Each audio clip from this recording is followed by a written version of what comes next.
What is going on, everybody? Welcome to the InnerCityGeeks podcast. This is Steve here. And this is episode 256. And joining me today, I got Renee. Hey, what's going on, man?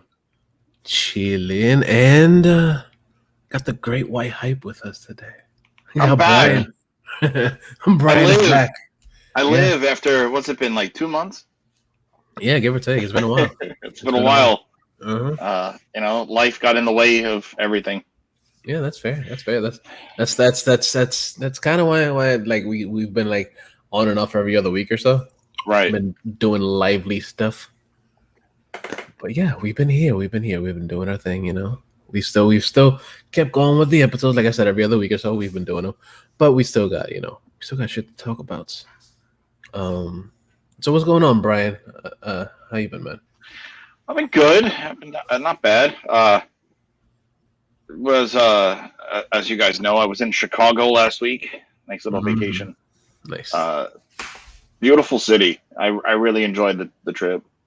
Okay.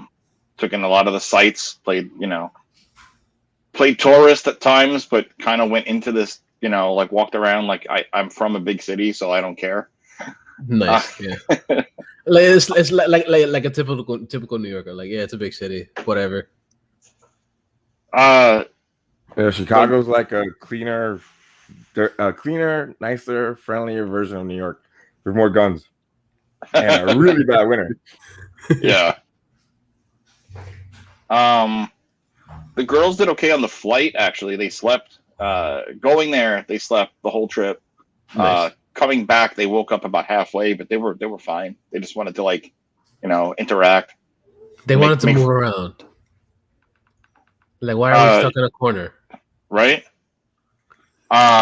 Nobody puts the babies in the corner. Nobody puts my babies in the corner. So aside from that, things are good. Just little by little settling into this house that I've lived in since October. That's fair. The little things. Yeah, of course. But no, other than that, I've been good. Started looking for work again. Because now that I'm home, it's about time I get a job. I'm kind of tired of being home. Yeah, of course. There's no money. There's no money on my couch. Yeah. Money doesn't, come out of your ass and shit. Sadly, no. Yeah, even though in the future your kids will start to think like, oh yeah, dad just shits out dollar bills, right? Yeah, but that don't happen though. He makes it rain out of his ass. It's just farts. It's just farts. It's just farts. Yeah. Farts.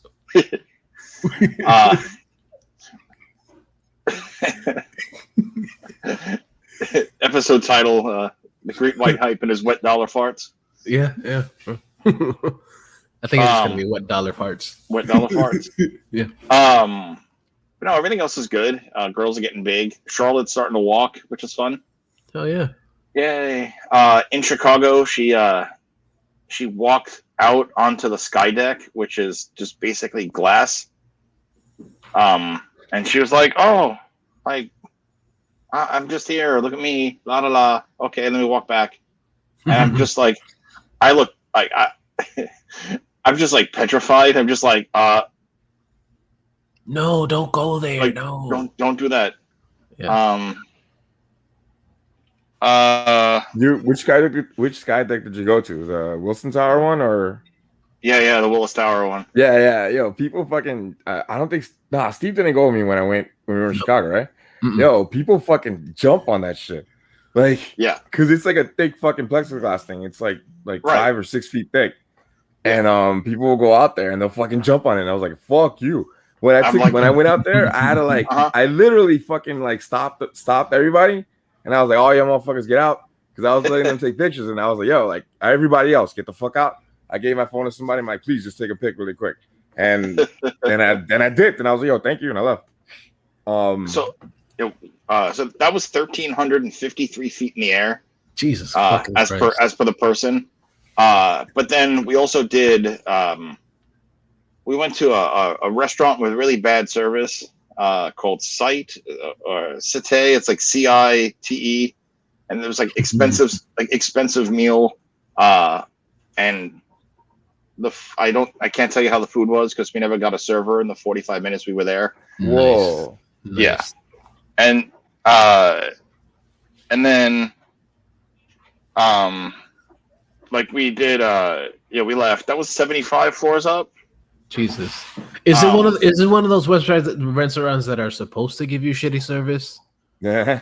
No, so what happened is that the waiter for the table next to us, we were in his section, and he kept serving them, and then like the guy whose job it was to simply just give you bread and water, like he walks over and he like hands us the stuff, trying to like interact and initiate service, and then finally after like 30 minutes, the general manager comes to us and she's like, "Oh, let me get you guys a drink order." And we're like, "Sure." And I'm like, "All right," because I was only drinking gin and tonic on the trip. And I was like, "Yeah, I'll do a gin and tonic. What kind of gins do you have?" It's like, "We have Bombay. It's what we're serving." I'm like, "You have a full bar. Can you just check for me what you have?" And finally, like another 15 minutes later, she's like, "Oh, we have this one, we have that one." She's naming all these different gins. And so I'm like, "All right, I'll do Hendrix because it's my favorite gin." And so, like she takes our orders down and then she doesn't come back. So It might have been like an hour and 10 minutes really the whole time. Just to get drinks. Just to get drinks. And it's a shame because like they were going to do the fireworks on the water and you had all the different sail barges because it overlooks the Navy Pier. Mm-hmm. And so it had all the different sail barges ready to, do the big 4th of July display. And we felt bad too because like my brother-in-law picked out the restaurant. He didn't know the service was going to suck. And we were there because we were going to celebrate his birthday. He's born on July 4th. And so like we're just waiting and waiting. Nothing. And being that it's July 4th, everything is booked until we finally found like an Irish pub not too far that was pretty solid. Only no view, Of course. But aside only red people. That's only so you get to see there. Basically. But the highest we were up in the air had to have been at the Hancock Tower at the lounge. We did like a bar lounge thing, and it was 95 floors up. Jesus. Yeah. Like, and what was fucking wild was that being that high up, of course you get your whole view of the city from every angle. If you look deep enough, you could see White Sox Stadium. I couldn't find Wrigley from the view, but about 10 minutes in, this rain cloud started coming in, and we were above the cloud. Nice. It looked like Resident Evil smog taking over a city. It was eventually the entire view was cloud. There was nothing up, nothing. That's crazy. Yeah, like I've been through clouds on a flight, but like never in a building. Of course. You're like, I've been high, but never this high. Exactly. All right. Yeah. We of course did like the we did the Bean. We got to see the Bean. Nice. We did Buckingham. The Bean while you're there. Exactly. I did. And then we also did. We got to see Buckingham Fountain, the fountain from Married with Children. Nice. Yeah. So, and where I was staying, I was nerding out because like where I was staying was pretty much the heart of where Christopher Nolan filmed The Dark Knight. That's like. Dope. Yeah, you were sending me shit every few minutes. Every few minutes. Yeah. Like the area for Lower Fifth. I got like the Navy Pier across the street from me, Trump Tower, and that was actually under construction at the time, and that's the whole ending of the movie. Where they're loading the ferries, the river was right there. Like a little bit of everything for that film. I got to see Wayne Tower and the apartment. Only thing I didn't get to see, which I was kind of bummed, I didn't get to see the infamous corner where Joker's standing waiting to, get into the car at the beginning. Yeah. But and then for the most part, navigated the city real well because any city is kind of the same. It's all a grid pretty much. It's all a grid. Yeah. And then we did went to the Cubs game on Friday. Nice. Where they played the Cardinals. Solid game. Like that was true baseball. And like we were all into it, and Cubs won. Got to meet. I told you I got to meet Jason Sudeikis at the game because he threw out the opener. Did he tell him that Ted Lasso sucks? No, I didn't. Damn it. But yeah, like he threw out the opening pitch, and then with his kids, and then like okay, that was cool, and that was it. I didn't expect like by the second or third inning he'd show up and literally sit right behind us, which I was like, holy shit, that's cool. That's fucking cool. Just enjoying the game, with he was with his sister, and he was with his co-star from Ted Lasso, and then like a bunch of security detail, like trying to be like, like, oh, are you okay? And he's like, yeah, I'm watching the game. Like, it's okay. Yeah. And then are you not being harassed? And then we were home Saturday afternoon. And nice. That's that. Can't believe it's already a week. That's awesome, man. I'm glad you had fun out there. Thank you. It's always good to get out and get away from the norm. Oh yeah. And the room we were staying in, we stayed in two different hotels. We stayed at the London House for the full week, and then the Marriott or the Hilton for like the night before the flight, because the terminal was literally across the street. Right.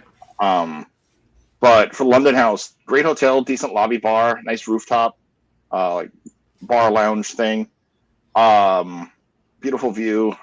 What was cool is like, since I don't go to bed till late anyway, the room had a separate bedroom, so like I could just close the door over while my wife and the girls were were sleeping, and then I just like hang out. I'd like sit on the couch, have a snack or whatever. You just watch TV and just chill for a bit. It's like you're actually living in a regular apartment. Pretty much, because I forgot what it's like to have cable. I'm like, oh, what's this? Oh, it's this HBO thing I've heard so much about. Yeah. It's on TV instead of an app that I actually have to use. Right. It's not trying to find a streaming file or pay monies. Yeah. But yeah, other than that, just watch a bunch of shit like you guys. Nice. That's me. What about you? Fuck yeah, dude. Let's go over Renee. What you been up to, dude? I guess a lot. Like I started driving Uber like full part-time again. I don't even know if I mentioned it last time I recorded, but I started driving Uber again hard in June. And it's been like really different than when I first came down here in 2019, because like I can't really like put my finger on it, but it feels like there's way less drivers out here. And I can't for the life of me figure out why. Like especially down here where people just did not give a fuck about the pandemic. Like I'm just like, where did these fucking Uber guys go? Uber and Lyft guys go. But shit happens, and I'm not complaining. Like, yeah, I think I did talk about it a little bit when. Yeah, I think you mentioned it. You mentioned it for my attitude. But like, yeah, like I am so grateful for Uber, and I'm back on Lyft, but I haven't used it yet because like I don't need to, because I got Uber, and Uber is actually paying me. What happened in Chicago and what happened here, when I first started driving in Chicago, the same shit happened. I went to the airport, and after a while, it got too crowded to make money. And that's when I started going to the city and seeing all the shenanigans and shit, like the stuff that I tell Brian, like, yeah, it's cute and it's fun to visit Chicago, but trust me, it's not worth living there. So it's just gonna happen to you when you're out there, dude. Like it happens to everyone, and it's Chicago. But I switched to the streets at that point, and it was like easy money. Like I would be making like $100-200 every night, and my dumb ass, who by the time I left Chicago, I wanted to fucking set my roommates on fire and just hurt them. So I just dipped. I left. I didn't I didn't plan anything other than I talked to you for a little bit about it, because I was like, yo, like I know you're down there. Steve. I know I spoke to you about it, and I was like, yo, like, you know, that's how we ended up being roommates. But I just dipped down here. Like, you know, I just packed my shit up at the end of May, and I was like, I'm on the road, May 31st or 30th, whatever I hit. And I left. And like I had called people up. I thought I had apartments that I could look at, and everyone fucking started dodging my phone calls when I came down here that Friday. Like I remember that. And then I started driving Uber down here, and it was like no money. The rates here for Uber drivers is way less than it was in Chicago. That's number one. And number two, like I said, when I was driving in 2019, there was way more people driving. When I started driving again in June, I kind of avoided the airport the first couple weekends. Like that first weekend that I did it, I just kind of just drove around. And it was the weekend of the EDM thing. Mm-hmm. Remember? Yeah, the EDM festival. Yeah. It is when you started writing again. Yeah, because it was fun because I kept taking kids back and forth. It was a bunch of little rides, but there were so many of them that like actually made my money. Mm-hmm. I was able to pay the rent with that money I made that weekend. Like I have a set dollar amount that I have every time I go out, right? Like I don't go home until I make this much money. Okay. And I'm not gonna get into the specifics of it, but let's just say that I'm making close to Chicago money now. Not completely, but close. And I'm just like so fucking grateful, dude, because like I really don't want to work here. Like between my experience in the hotel in 2019 and into 2020 with the pandemic, I don't know if I really got into detail about that. I just don't feel comfortable working in my field here, like, you know, building services or hotel management, shit like that.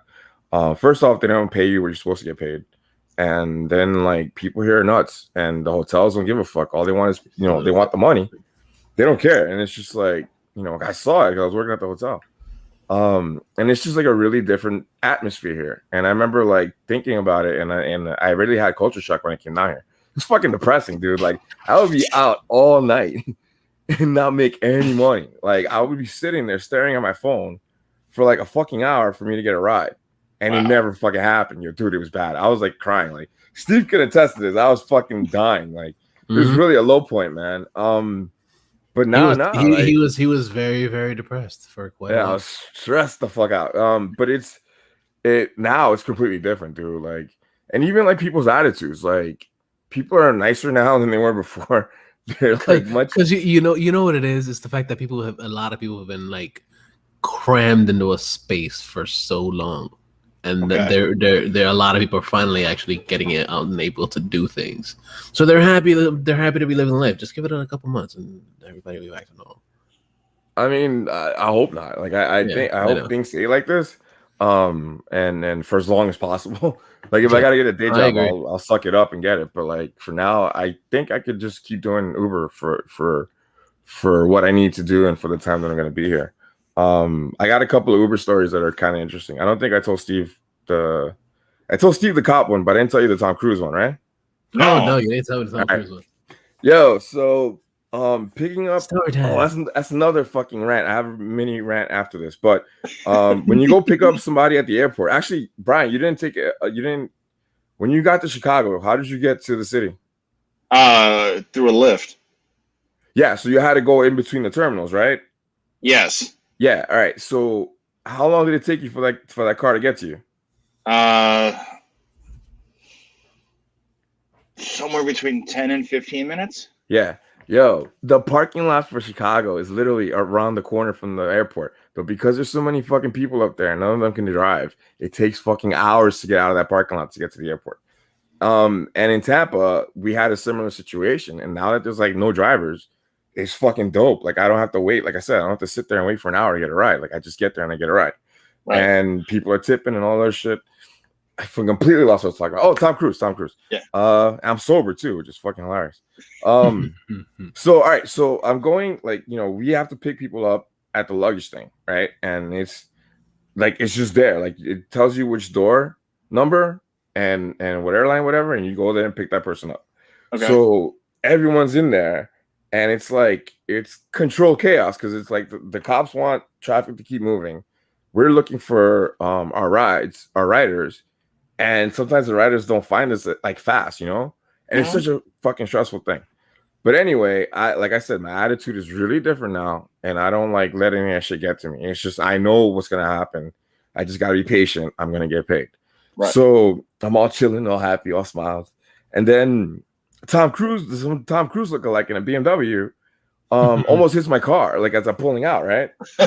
And the passenger, I say Pax because that's like kind of like a slang thing, but my rider, he's like a kid, and he saw what happened. He's like, "Yo, what the fuck is wrong with this guy?" And like the cop gave me the right of way, and then Tom Cruise started like fucking trying to get tough with me, and I was like, "Are you serious, dude?" Like some dude in a white BMW who like looked like he couldn't take a hit from a fucking paper bag is trying to pop shit to me. And then I'm like, if I didn't have a passenger in the car, I might have said something more. But I just like kind of gave him the finger and tried to get away. And he just completely kept trying to block me in. And I was like, yo, dude, what the fuck? It was just so funny seeing some little guy in a fucking, super expensive car, like turn into a fucking idiot just because I pissed him off. Right. It was just really funny.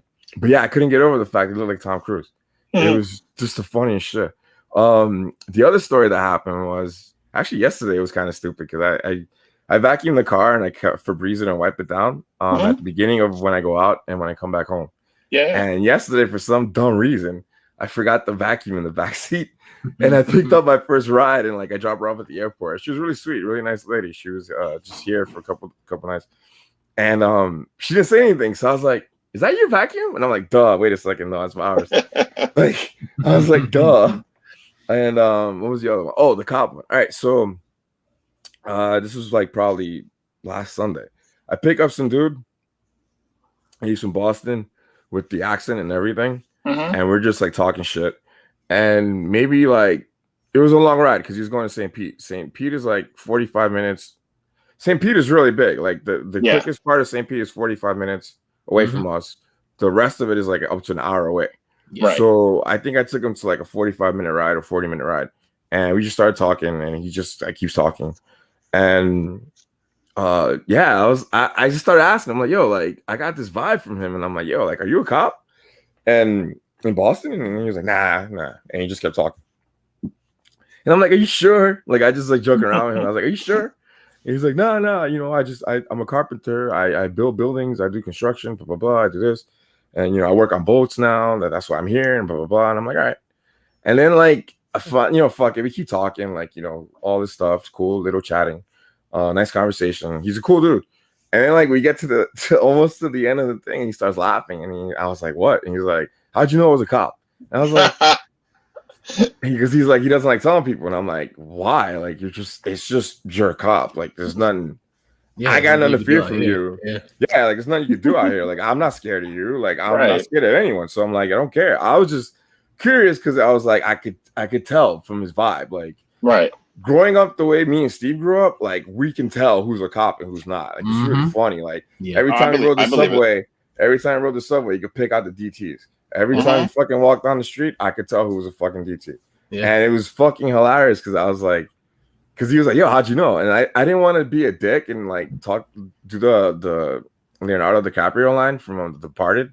That scumbag sense of self-entitlement. Like I didn't want to be that person, but it almost came out. But he was cool, so I wasn't. I was just like joking with him. I was like, I've been around cops, like in the hood when I was very young, and I've had friends. I know a lot of people who are cops in New York, and you guys just have a certain way of communicating. They got that swagger, yeah. And I was like, I mean, like I get it, but I'm like, then he was like just telling me all this shit, like sometimes, people don't want me, like, like the Uber drivers get annoyed or you hear them like sucking their teeth. And I'm like, that's bullshit, dude. Like you're a rider. Like, it doesn't matter what you do. Like the whole point of Uber is get to point A to point B.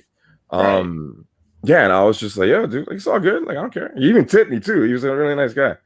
But yeah, the rant that I have for Uber is this, okay? Like I said to Brian, when you're at the airport, you're in a queue, like a virtual queue. You go to a parking lot or a certain space that's like geotagged, and you wait for rides there, right? Right. So not a lot, but like maybe it happens, right? People tend to use Uber as like their shuttle to where they park their fucking car. And it's so annoying because like it takes me longer to get to where I'm dropping him off. It takes me longer to pick him up than to fucking drop him off. And I'm like, you're wasting my gas, you're wasting my time, and you're wasting my money. And it's really fucking annoying. But like I said, my attitude now is just take the ride. Because like I remember, I think in Chicago, I had this whole mentality about it. Like, it's not a rider, it's $1. Like, just fucking take the ride, make your money. And yeah, like I don't know if it's like just what's happened in the last like year and a half. But yeah, my whole attitude driving Uber is really different, especially now that I'm actually making money here. Like, I don't have to kill myself fucking like hunting for people to fucking like give me money to get in my car. Like it was bad when I came down here, man. Like I was like crushed for a little bit because I wasn't making any money. Start driving around really slow and just start honking at people like, hey, dude, it was come get in the car. Yeah, pretty much. Like, I'll give you candy. On the way from the airport to the London House Hotel, when we landed. Yeah, you said you had an Uber driver. Yeah. So we have to get the XL because we had the stroller with the luggage and the seats and all that stuff. And so we get picked up in a Cadillac Escalade. And the driver was like super chill, big nerd, like we were both laughing and pointing out Dark Knight locations. And we get almost to the end. We're like the last exit before making the turn onto the city streets. And I guess Charlotte had too much milk and threw up. Nice. And my wife's in the back, and I was able to ride up front. And I'm like, is everything okay? She's like, no, Charlotte just threw up. And like, I can see the look on the driver's face, like, fuck. But then we're like, oh my God, we're so sorry. We're so sorry. He's like, no, I have a 2-year-old. It's cool. Don't worry about it. Nice. But we're like, oh, I feel so bad. I felt so bad. Yo, did he make you wear a mask? No. Wow. And he let you sit in the front? Yeah, you're not supposed to do that, yo. Like, I don't let nobody sit in the front. Yeah, I was just that's stranger danger, man. Like, yo, like the Uber Lyft rules now are no more than 3 people in the car, right? And they all have to go in the back seat. Nobody in the front seat. It's official, the rule. I let it slide with the mask. Like, if they don't want to wear a mask, that's cool. I don't care. Like, I'll tell them because I'm like, I'm picking up people from the airport. They've been wearing a fucking mask for like the whole flight and walking through the airport. So I'm like, yo, you can take the mask off. I'm wearing a mask because I have to. Like I have to, and I'm used to it already. And I'm vaccinated, so it's cool. Like you can take the mask off, and people are really grateful for it. But like he didn't say nothing, y'all. That's kind of like weird, because Chicago's got COVID bad. Like they're one of the places in the country that's gonna have to go through a lockdown. Like fucking LA, which kind of cracks me up. LA had to redo their mask thing because people are fucking stupid. It's interesting that he was like. He didn't say anything because, like, guys get pissed, and I'm just like, just don't, you don't. If you're not comfortable with someone who's not wearing a mask, you can do whatever you want. But at the same time, I'm like, yo, you just lost a ride. He did establish though that he's also vaccinated. Yeah. But you're right. Like the rule is like when I was on my way home today, I wore a mask both times. I was like, fuck it. Again, vaccinated but used to it. Yeah. Right. Like it's different. Like when I go into the stores, I don't have to. But like I know, like if I'm going into like a car or like I rode the subway today for the first time in like a year and a half, and like I actually had to wear a mask. I'm like, okay, whatever. I mean, I get it. People are getting tired of it, and I understand that. But like, it's not going to help shit go away. I mean, I've ranted about this before, but I didn't think America was this fucking dumb. Like I knew like that, like there's certain parts of the country where they just don't understand what's going on. Like the coast is one thing, and then the middle of the country is another thing. The thing about Chicago too that I didn't like is that there's a lot of ignorance there, and you didn't see that because you were a tourist. I saw it because I lived there, and like these people are fucking idiots, man. They're getting sick and they're not wearing the mask, and because of their Midwest bullshit, they just keep fucking doing it. It's really stupid. Like I can't wait for the world to go back to normal because this is getting really stupid. Like we do what we're supposed to do, and I'm talking about the crew, but like so many people don't, man. And I'm just like, what the fuck? Even having the vaccine and shit, I'm just like, what is wrong with you people? Right? Like how selfish and fucking stupid are you? And then like the political aspect of it too, like just pisses me off. And that's a whole other rant that I'm not gonna get into. But like the political part of it too is like, what the fuck? It shouldn't. I mean, the vaccine's free. Yeah. How many, like, it's not gonna fucking kill you. Like, just fucking take it. That's it. You know, like, ugh. And then because the ones that don't get fucking vaccinated are the ones that fucking complain about the mask. And I'm just like, what the fuck? Yeah. But yeah, man, like my rambly Uber thing. I'm actually happy, dude. Like it's weird because it's like, yeah, like it was rough. Like last in 2019, the beginning of 2020. That shit was rough, dude. And I'm just so glad that like I can go out. The parking lot where we pick up for the airport is like empty when I go there, and it's such a beautiful thing. And yeah. Hell yeah. Yeah. I mean, it's been good, man. I've had a good couple weeks. Nothing else too crazy happened. I mean, other than like watching shit. Like I've just been like I think I might have started my video game break after the last episode because I had to give my hands a break. That's fair. And yeah, just watching stuff. It's always good to take a bit of a break from everything else. Yeah, totally. Yeah, as for me, like I really haven't been doing much. Like, of course, I had the kids last week, and that was pretty fun. Went up to a park that was right over here. It's the Lettuce Lake Park. It was pretty dope. It was pretty fun. It's one of those parks you got to pay like $2 to get in and shit, and it was cool. And like I don't mind paying it because it's a nice ass park. But the thing about it is that like also the last a couple weeks ago, was when they had the quote unquote hurricane. Oh yeah, that literally just rained. It rained and rained and rained and rained and rained and rained. Like the overnight rain was hard. Yeah, like I was awake. I kept going outside to look. That shit was hard, dude. Like torrential. Yeah, but yeah, like we dodged the bullet with that one. Dodged a huge bullet. Like the funny shit is like they gave me the afternoon on Tuesday off from work. Okay. And they were like, okay, yeah, you got to go home because things are going to get really bad. They get home and nothing. Then they're like, oh, yeah, it's going to get worse on Wednesday. And I'm like, just like looking out the window and nothing. So nothing really happened over here. Like, especially like in our area. Like, we got a lot of rain, like I said. But like Renee said, we got a lot of rain because like it happens, but it doesn't get as bad as they make it seem. I don't know. I guess it's just publicity that people or just throwing people off like, oh yeah, it's gonna be so bad, it's gonna be so awful. But there were some places that got hit, but it wasn't as bad as as they made it seem. Well, I mean, have you? Go. I'm sorry. I was gonna just butt in and say like, it was bad in New York. Apparently, did you see the videos of that woman trying to like get onto the train? Yo, that's the whole other thing I wanted to talk about. I want to actually bring that up. That's actually really good that you brought that up. That and the fucking Karen, the mall Karen. I want to talk about that too if we get a chance. Mm-hmm. Like I would have just like found another way. I would have maybe like not have went home that day. Yeah. Like I'll find somewhere else to go. I'll find somewhere else to go. But yo, you always know people somewhere. What's up? Have you been here for one of the major storms? Because I know in 2019 we dodged a bullet too. I don't remember anything crazy last year, but like, I've been here since like 2017, 13, 14, no, 17. Yeah, 2017, 2018. Yeah. No, it hasn't. It hasn't been that bad.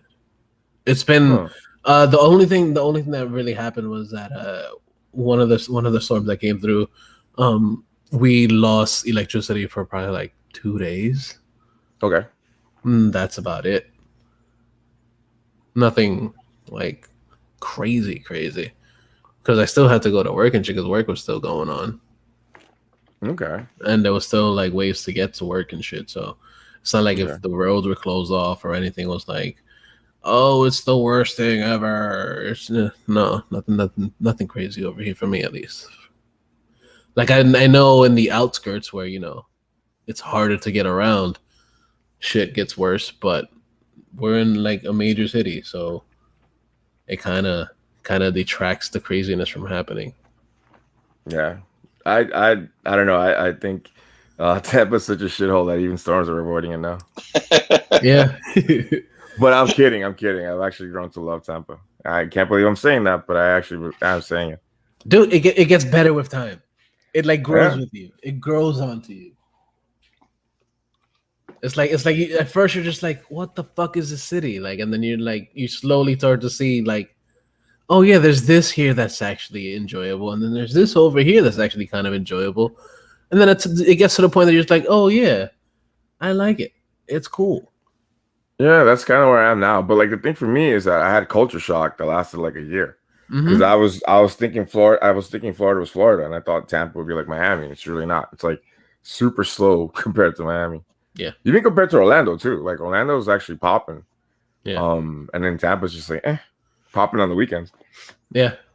Tampa's popping on the weekends, but besides that, it's literally like kind of suburbish fucking city. Yeah. Totally. It's like an urban suburban. Yeah. It's kind of what I like about here. It's not too crazy, it's not too bad, but it's still a city. You know, I can dig it. What's hilarious is us. Like we could take one step forward and be in the hood, and then walk backwards and be in a nice neighborhood. Yeah, seriously, we're literally like like between the regular world and the upside down. It's fucking crazy. Yeah. But didn't you take the kids like to some like museum thing or like something really cool? I forgot what it was. I was gonna ask you about that. No, I didn't take them to a museum. What was that restaurant? Wasn't you like a restaurant or something? The burger spot. Yeah, that was last time though, right? That was last. I think we spoke about that on the episode. But yeah, the TNT burger, that shit is dope. If you guys are ever in Tampa, go to TNT Burger. Shit is fucking dope.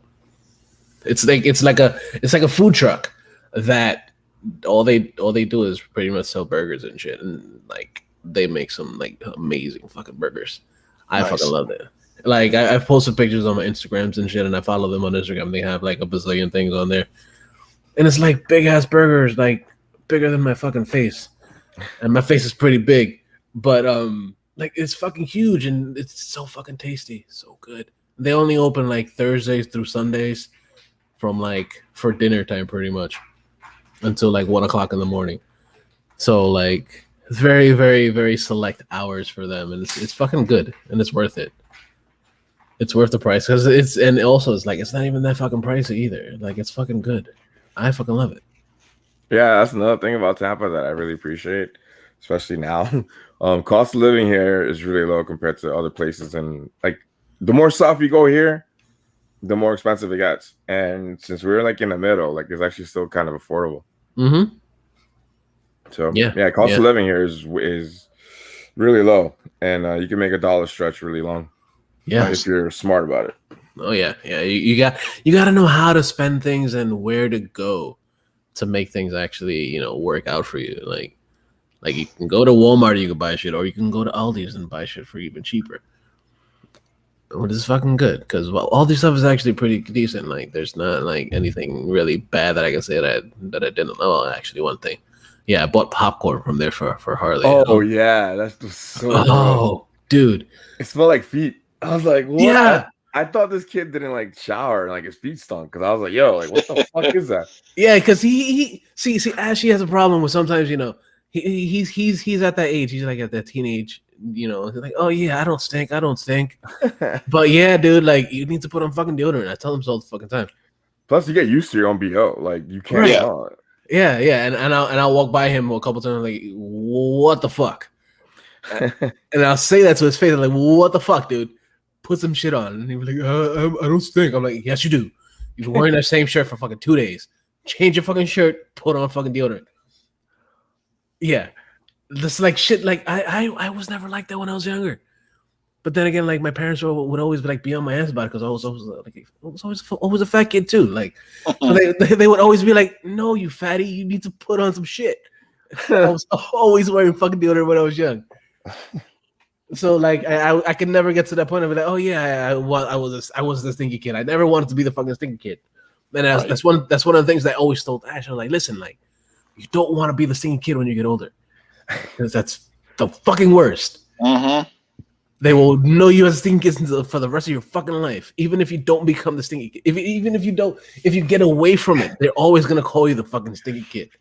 Yep. That shit sticks. Just like the smell fucking sticks to you. Yep. For the rest of your fucking life. Like, you might as well just change your name and go fucking like go through everything that's like fucking what's it called? Like fucking witness protection to get away from fucking the snake. Yeah. Yeah, that smell was horrible, man. Like I either came back from driving or shooting. I forgot what, but I was like, eesh. I was like, what the fuck happened here? Yeah. That fucking that, and it was just I just opened up one pack of it. I was like, oh yeah, let me heat up this popcorn. And I heated it up and I opened it and I was like, what the fuck is that smell? I'm like, oh, it was so bad, dude. And then I was like, because I have the wax melts here, so I put on one of those, and it was that shit didn't fucking do anything. And then fucking like I was spraying shit and everything. It was bad, dude. It was awful. I had to throw out a 6-pack of fucking popcorn. That shit hit me like a punch when I came in, man. I was dying. I was like, yo. Yeah. And the funny shit the fucking Harley the next day, she was like, I want more popcorn. I'm like, no, you're not getting any more of this popcorn. That's funny, man. Yeah. But I guess we can actually dive into the shit that we've been watching, because we've watched a lot of fucking shit the last couple weeks. We can I guess Renee, you could go with a few things that you started before we get into the bit of the spoilery stuff towards the end. What's the spoilery movies? What are we gonna talk about for the spoilers? For the spoilers, we could go into Loki. Mm-hmm. So, Brian, you've watched all that. Oh, yeah, I'm caught up on Loki. Tomorrow War, which we watched. Okay. And Black Widow. And Black Widow, yeah. All right, cool. All right, so my list of stuff is kind of like all over the place. Like we just said, Black Widow and Loki, of course. Tomorrow War, which I really think I need to watch again because I cannot fucking remember that movie. Like, it's one of those movies that went in one ear and out the other. Yeah. I remember it being fun and really stupid, and I remember liking it, but I just like it. I'm drawing a blank now, trying to remember the fucking movie. But I've been watching like a lot of older horror stuff just because I was in the mood. I watched a really fun horror movie from the 80s that I'm sure you guys saw. I hadn't seen it in a really long time, so I kind of forgot about it. But it's on HBO Max. Return of the Living Dead. Did you guys see that? Oh, yeah. Long time ago. That was good.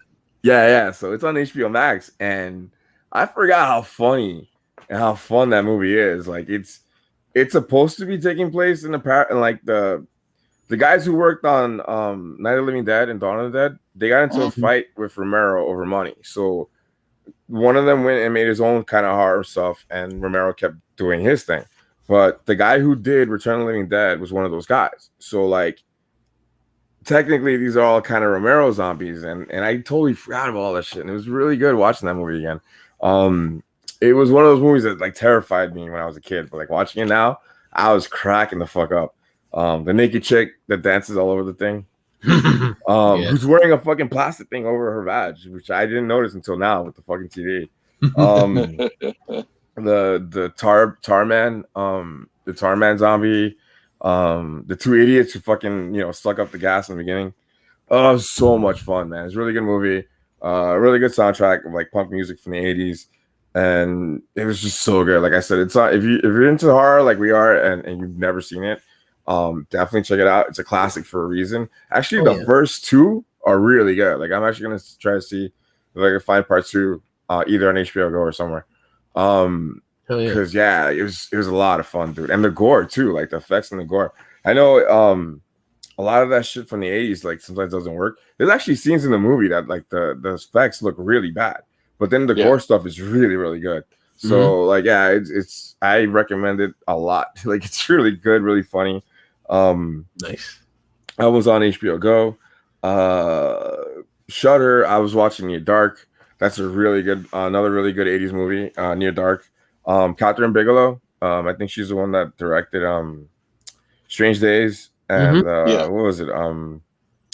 Hurt Locker. And what was the Osama bin Laden one? Zero Dark 30. Yeah. Yes.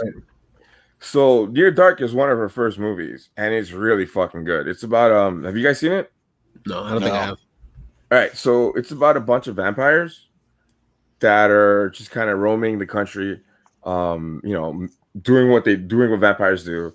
And this kid kind of runs into one of the girl vampires, and like he falls in love. They fall in love with each other, and she turns him into a vampire.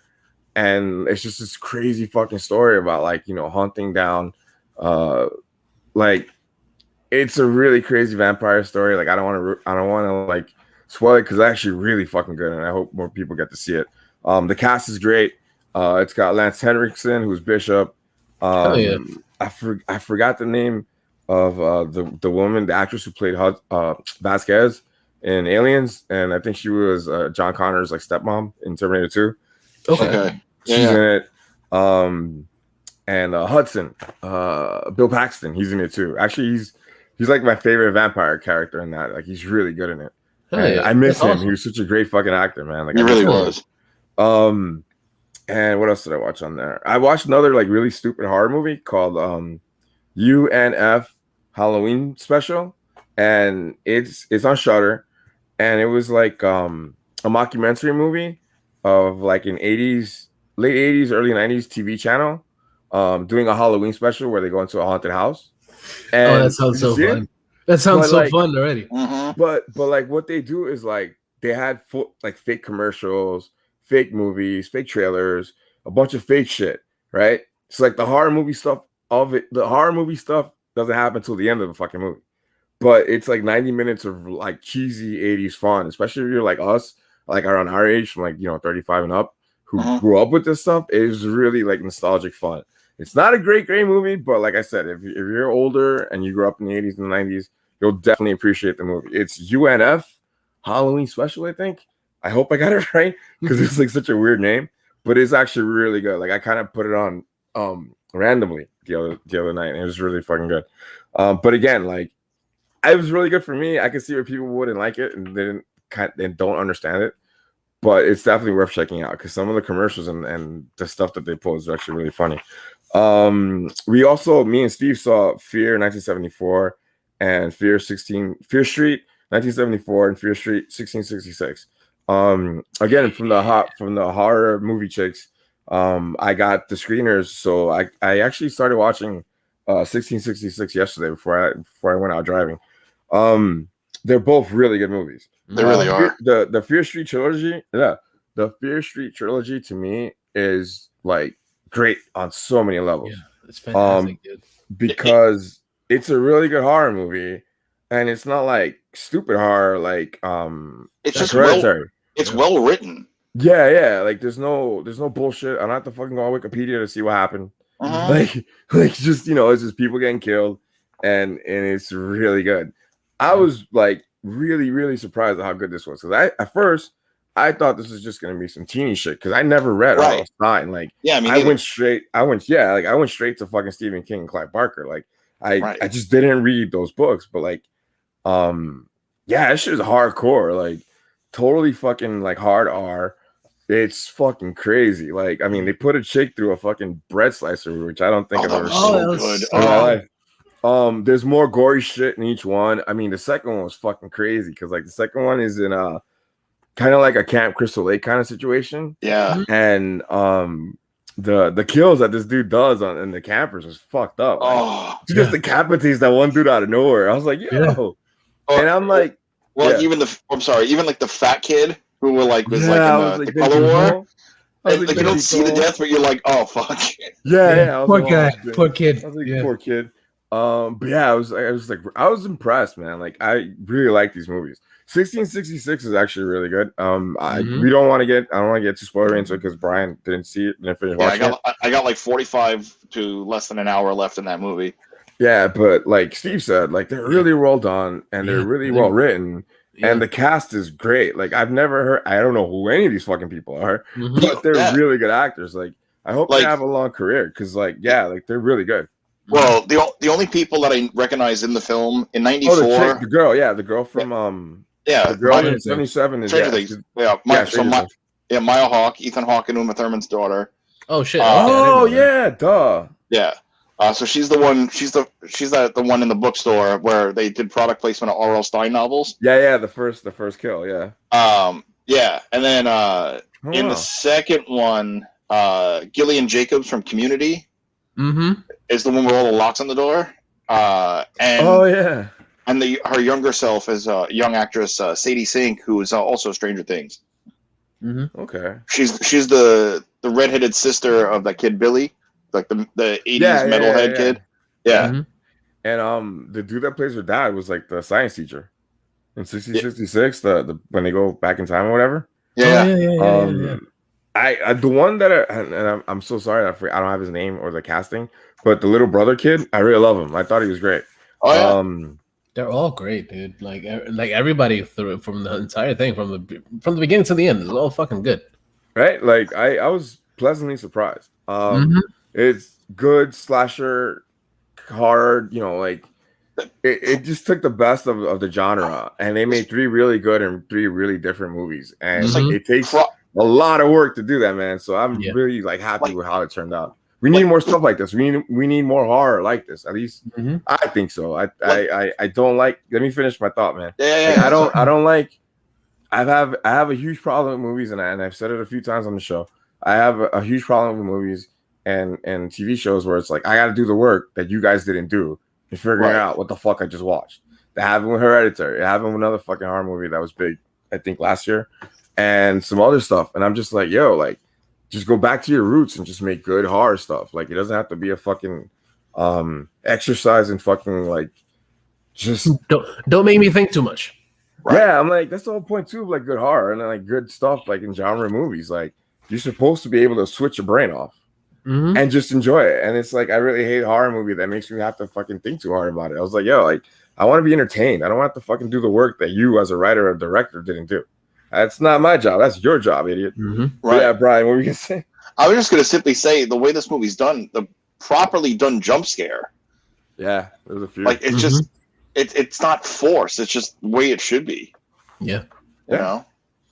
Yeah, and everything that they've done with it was like everything fit in no matter how you thought about it. Like you like, oh yeah, could this actually make sense if they actually brought it through the past and brought it back to the future? How it all fit, like it all made sense perfectly. Like it's like they started the story originally in 66 and made it all the way to 94 seamlessly. Like there's out of order too, and they made it work. Like I mean, I usually like. I mean, all 3 of us are great at this, but like picking up on continuity flaws, I haven't found one yet. Like, I'm gonna, of course, rewatch these again, but like so far, I haven't picked up on any continuity errors. Yeah. Okay. The other thing that do you guys want to say anything else about Fear Street? That is dope. It's dope as fuck. Go watch it. Yeah, definitely check that out, man. The other thing that we saw was a movie that came out today, Friday, when we're recording, and me and Steve have been fucking dying for this movie since we saw the trailers. Gunpowder Milkshake is out on Netflix, and it is fucking amazing. I haven't watched it yet. Amazing. I think that's why I didn't want to get into spoilers. We might actually get into it next week if we can. But, I'm gonna. It's really fucking good. I'm gonna finish Fear Street tonight, and then go right into Gunpowder. So I'll be ready. Like, I'm curious to hear what you think, because I know you don't like Black Widow. Like, spoilers. Yeah, I know you didn't like Black Widow, but Gunpowder Milkshake is like a Lady John Wick with a really great sense of humor. Yeah, like I don't want to say it's like a John Wick because it's not, but like that's like the closest thing I can that's out now that people know. Like, it's really good. The action scenes are awesome. It's not like. Yeah, it's really fucking good. I saw a couple of weird reviews, and it was a lot of fucking bullshit about like, chicks can't do this, blah, blah, blah. And I'm like, it's 2021, man. Get over that fucking bullshit. Right. My only complaint about it though is like, and it's not just this movie. Because I'm a gun nerd, like I catch everything that they fuck up. Like every time they do something wrong with a gun, I'm like, that's not how it happened. But it's Hollywood. You gotta let it slide. But yeah, like when there's a scene where like there's a face off and the guns like click empty, and I'm like, the slide should have locked back. Like it shouldn't just be click. That doesn't happen. Like when you're shooting and you run out of bullets, like you can tell when you run out of bullets. So like that would never happen in a real gunfight. but then again, I'm just like being a gun nerd. Gunpowder Milkshake has nobody had like what, one fucking set piece. This one has like 3. Yeah, and each one is really fucking good and really well done. The only one that I had kind of a problem with because it was so fucking stupid and silly. But then, like when I watched it the second time, I'm like, it's part of the fucking vibe of the movie and the jokes. Yeah, the sense of humor. When she gets like paralyzed and she can't use her arms. That was so hilarious. That shit was so really fun. Good. It was funny. Yeah. Yeah. So I'm really curious to hear what Brian thinks about it. But I fucking loved it. I actually watched it again. Yeah, I watched Fear Street and Gunpowder right before we started recording.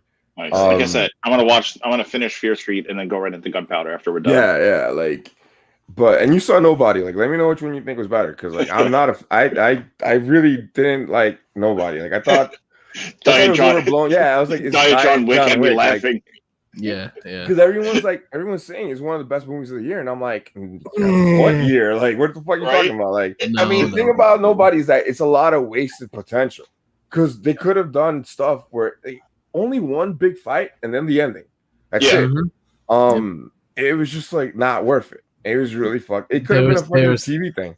Yeah, that was one of the movies that I actually got to watch this week as well, and like, you didn't tell me, saw it? Yeah, I watched it. It was a lot of build. It was a lot of build, and it was like okay, and then we got the ending, and then it was like okay, that's it, it's over. I'm like okay, I guess that's okay. yeah, it was really meh. Like I was so annoyed after it because I really wanted to see it, and everyone was like talking it up. And I love this dude, Odenkirk. I love him. Like, he's awesome. Actor. But I was like, what a stupid fucking movie. Like, yeah, it's like I'm glad I didn't pay to see this shit. But I would have been upset if I paid for that. It was good seeing a revival of Christopher Lloyd. Yeah. Him and RZA actually like steal the movie. Oh, absolutely. But the rest of it, I was like, what the fuck? I was surprised that RZA was in it. I would watch a spinoff of just RZA and Christopher Lloyd. Yeah, dude, that would be great. That would be great. And I guess the other thing that I wrote down is, we all know I smoke a lot of weed, so I tend to rewatch stuff that I've seen, and I watch it with like sober eyes. Right. So I put on the Watchmen series from 2019. Oh, nice. And I started watching it again. I'm actually up to episode 3. I think I just finished episode 3. Yo, if you haven't seen that show and you got HBO Go, you need to fucking fix that right away. Cause even like seeing it again, like I'm really like blown away by how well it was done, how well it was written. The cast is amazing. There's not one wasted fucking scene. It all makes sense. Even in a comic book kind of like reality, everything in that show made sense. And the twist with Dr. Manhattan is fucking awesome. Like the one thing I actually didn't really notice when I saw it the first time, because I was like just trying to figure out how the fuck I'm gonna like do certain things. Like I just couldn't focus on what I was watching. But like the episode, I think it's episode 3 where where Laurie Blake is like telling jokes to Dr. Manhattan. And I'm like, wow, we've all been her. Like we've all called an ex that isn't gonna fucking talk to you anymore and left these stupid fucking messages on it. Like I was like, wow, that's like a real fucking like crazy touching thing to put in this. Like she still loves that's a real life thing right there. Yeah. And I was like, wow, like I didn't notice it the first time I watched it, but she's really like she really, really still loves him and stuff. And the fact that he's actually alive, literally in front of her, like it was just like it was really mind blowing. Especially like knowing how the show goes and then going back, like wow. And there's a lot of foreshadowing too that of course I didn't catch the first time I watched it, but like every episode kind of like hints at the more of what's going on. Like the show kind of like sets everything up perfectly. And it's like the foreshadowing, you can like literally draw a line from one scene in one episode to the payoff near the end of the show. And it's amazing. Like the cast is fucking great. I think Jeremy Irons is fucking awesome as Ozymandias. And yeah, it was so fucking good, dude. So good. I think that was it. Yeah. Like we're gonna talk about Black Widow, Loki later, but like I think that was most of what I watched. Nice. Yeah. Brian, what else you got, dude? No, I was just gonna say like I haven't seen The Watchmen. I don't have HBO. But didn't it win like a lot of awards? Yeah. Yeah, and rightfully so. It's fucking good. It's really good. It's definitely also any performance Regina King does is just gold. Mm-hmm. So yeah, like I'm starting to really dig her. Like I've like I never really noticed her in certain things until Watchmen, and like I went back and saw some other stuff, and like yeah, she's a really good actress. Like I hope she's making more money, more movies. She's the sleeper actress of the year, pretty much. Yeah, I mean she's gonna be in like some cowboy movie on Netflix. It's coming out I think next month for September, and I can't wait to see that. Don't forget she was also both Huey and Riley on Boondocks. Yeah, that's right. Yeah. She's awesome, man. Like, her character in the show is fucking badass. Like, yeah, it's such a good show, dude. I gotta watch it. I gotta find a way to watch it. Definitely give it a shot. Yeah. What else have you watched, Brian? I've pretty much everything. Caught up on Loki, Resident Evil, the 4-episode miniseries. Oh yeah. What did you think of that? Because I watched that also. I thought it was good. Okay. Like it was a little slow at first, but like I thought it was good. But truthfully, I think it should have been a movie and not a show. Yeah.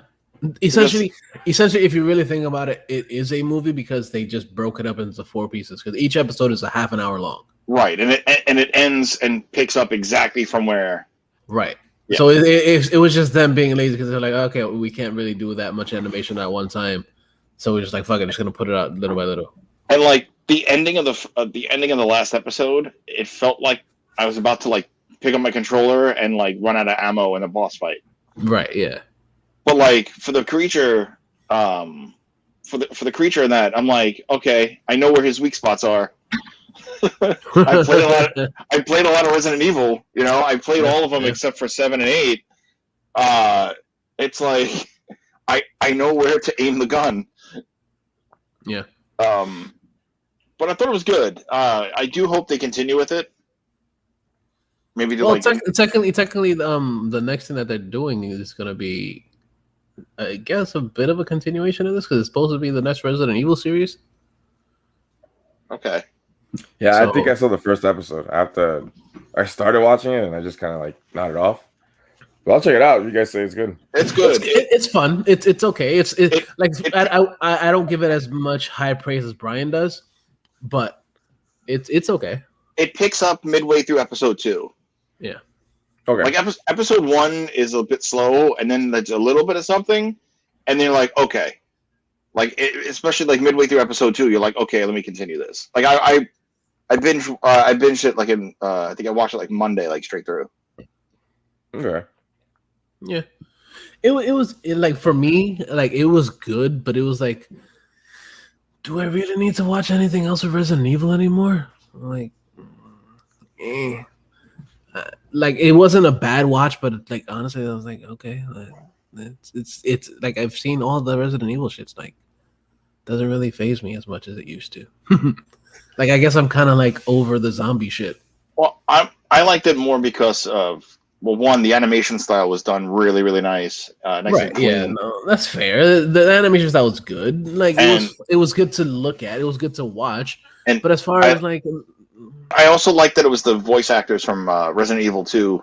Yeah, remake. I get it too. Like, but that wasn't enough for me to be like, oh, this is so amazing. It's the most amazing thing I've ever watched.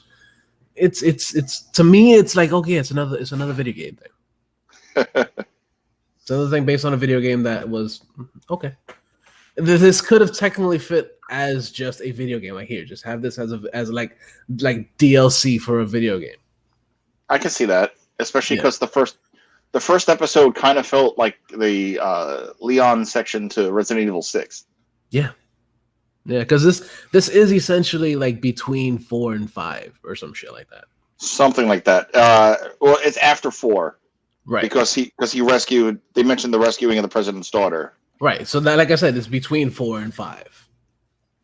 Yeah. Well, I'd say more so between 5 and 6. Whatever. It's between one of the games, and it's there. It's between this game and that game. Yeah, exactly. It's one movie with one game with dead people and another game with dead people. There you go. There we go. Problem solved. Anything else, Brian? No, aside from that, I mean, Megan and I, we just started Leverage Redemption. Because we like Leverage. There was a TNT show that ran for 5 seasons. Okay. Where we're like episode. I think we're like about to begin like episode 6. Okay. So far, so good. It's still Dean Devlin. It's still the same vibes of the old show. Just Timothy Hutton's not on the show this year. They kind of wrote him off because he didn't want to be part of it or whatever. Yeah, Rock can't be in everything. Right. So, other than that, it's a pretty solid show. So that's a vibe. We finally finished What We Do in the Shadows about 3 weeks ago. It's about damn time. I know. It took a minute to get into. Like the first 2 episodes, I was kind of like, okay. But then I just stuck with it, and the amount of things that go on between these 3 vampires, and oh my god, I'm actually really excited about season 3. Yeah. So are we. That show was really good. The Mark Hamill episode was great. Did you Steve? Did you get around to watching that thing? No, I have not watched that yet. I hate to say it, Brian, but there's another show on HBO. Did you see What We Do in Shadows, the movie? No, but I need to. Okay. In the movie, it takes place in New Zealand, and there's a scene with cops, right? Okay. And I'm not gonna spoil it for you, but like some of the cops from that scene had like a 2-episode show that came out in New Zealand, and it's on HBO now. It's something paranormal or some shit, but it's on HBO. Like they put it on, I think this week.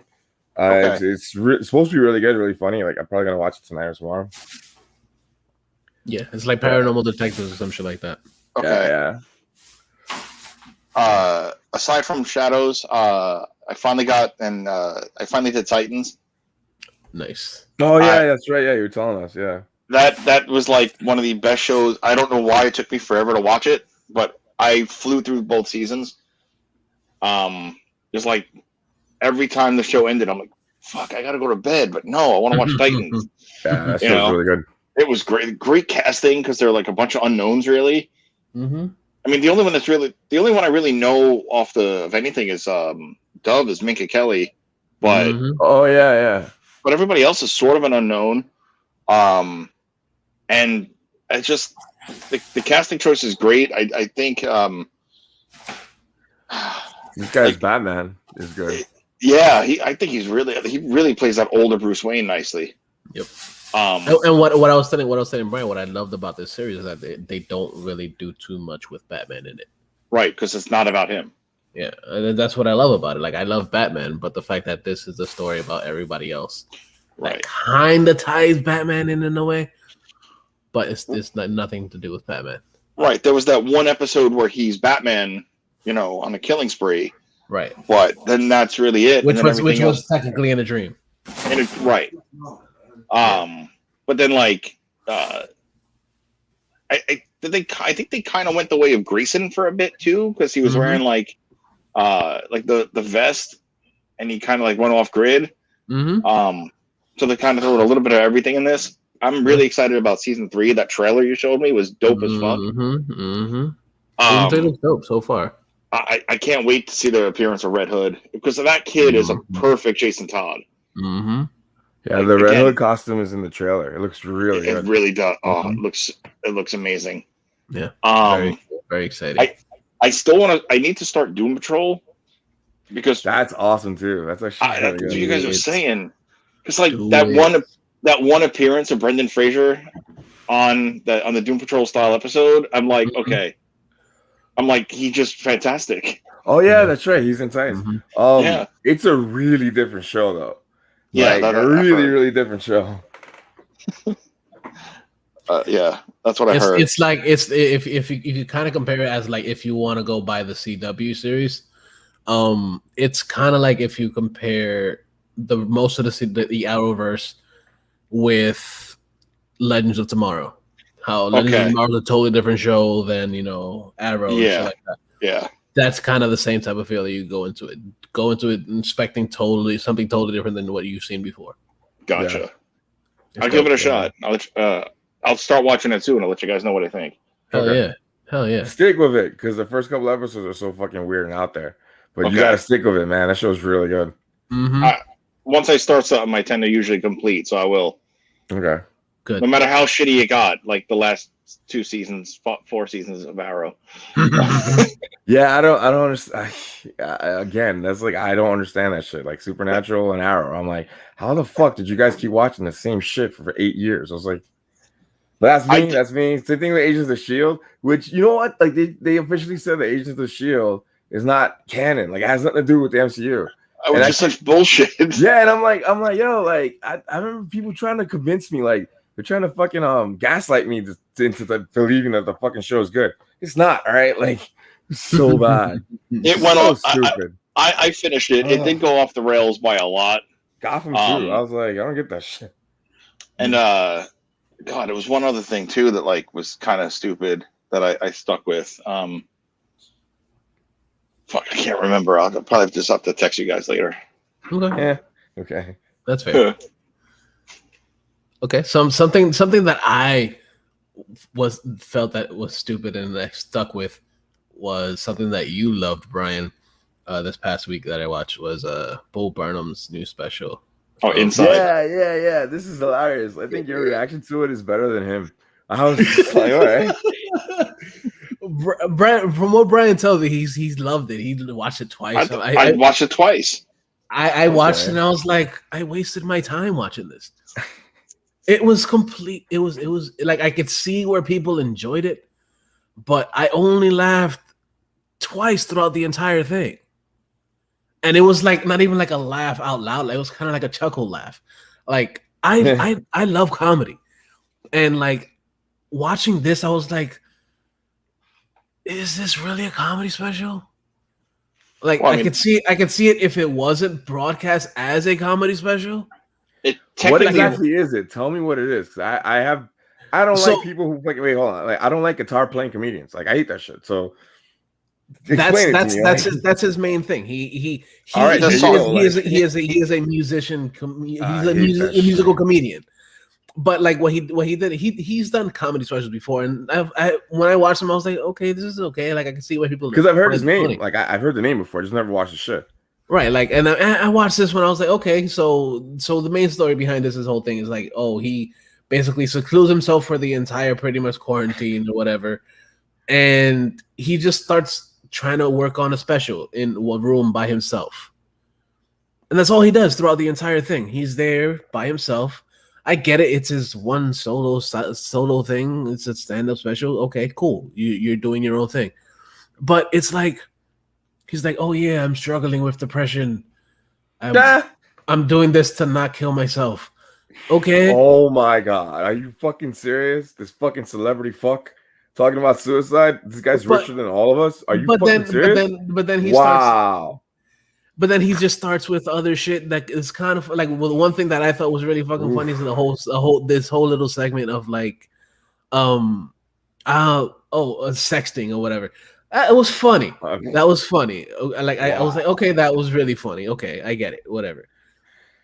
And like one other thing that I thought was funny, I was like, okay, and it's just like I couldn't find a lot of the hilarity in it. Like as other people were like, oh my God, this is like the best thing ever. And like I saw other comedians kind of like after I watched it, I heard other comedians be like, yeah, this is not really like a real comedy special. Really? Because it's more like because it was okay. Because it's him showing his depression through his comedy. But I mean, we were all fucking depressed last year. Like, what the fuck? Yeah, it's not unique.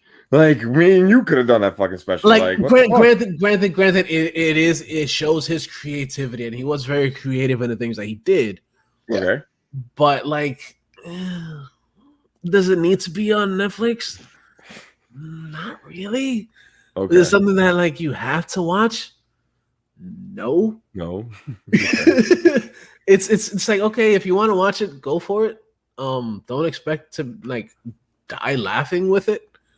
Because I sure as hell did it. Oh yeah, the other part that I laughed was him reviewing one of the videos that he made for a song that he made for the episode. Oh, his reaction video. Yeah, and it was a reaction video to that, and then the reaction video goes very meta, and it starts watching him as he's doing the review of the review, and then it just does that for like 5 minutes straight. And I was like, okay, the first like 2 minutes was really funny. I was like, okay, this is fun. But then after that, it just kept repeating itself like over and over and over and over. It's kind of like if you're watching yourself in the mirror, and you just watch yourself, you keep recording yourself, and how you're recording through multiple mirrors and shit. I'm like, I'm like, oh, no, fuck this. Yeah, but like I sat through the entire thing, and I was like, okay, cool. Now you got my view for it. But yeah, it was. Yeah. And Brian, you loved it. You said. I thought it was great. All right, tell me why it was great. I'm a fan of Bo Burnham. Oh, okay. Yeah, that's fair. I get it. Like I thought that his first special, was it that he only had like one other special before this one was good. That was like a Comedy Central special that he did for a while ago when he was like just coming off of YouTube. Yeah, because he turned 30 in the video Yeah, like I was like, okay, cool. Like I get it. Like I could see why people would enjoy it, but personally, I was like, no, I'm good. I'll pass. Interesting. Okay. Yeah.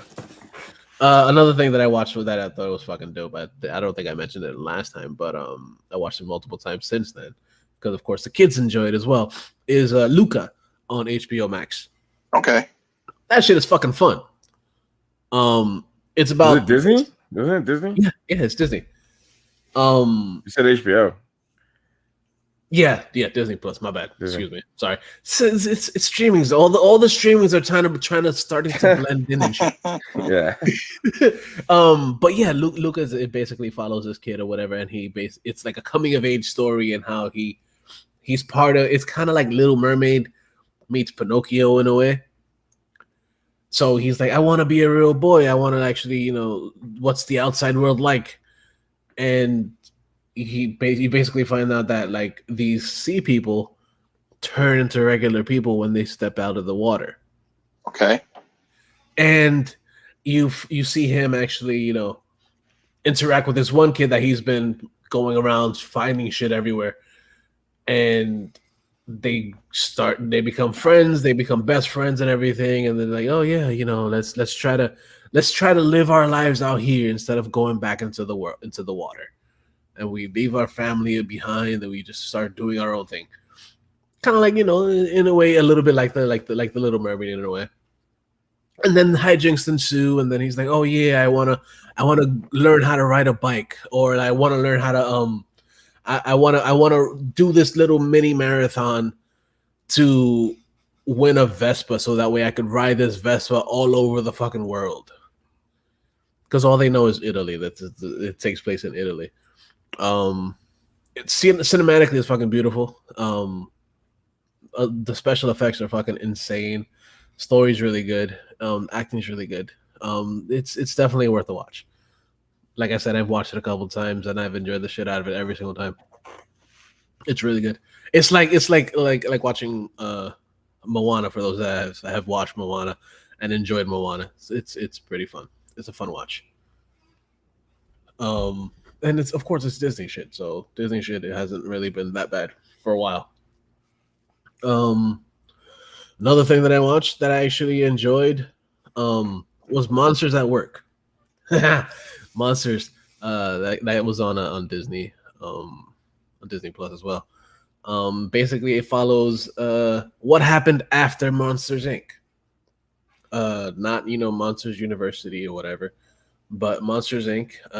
Pretty much where they figured out, oh yeah, you don't need to scream anymore. We don't need to get the screams anymore from the kids. We could just make them laugh. So it basically follows this one kid that graduates from university or whatever, and he automatically gets a job straight to the scare floor. And then he finds out that there is no scare floor anymore. It's a laugh floor. Huh. Yeah. And he basically he has to learn how to be a comedian, a joker. Like, they call themselves jokers or jokesters instead of monsters. They call themselves jokesters. But it's a fun show. I've watched I only watched the first 2 episodes so far. They of course they're dropping them every week and shit. But I saw it last week and it was only 2 episodes, so I haven't seen the 3rd episode yet. But it's pretty cool. It's a fun watch. It also brings back a couple of the old cast, which is Billy Crystal and John Goodman are both nice. in it. Yeah. The girl that plays Roz is in this again. It's fun. It's a fun watch. I enjoyed it. It's really cool.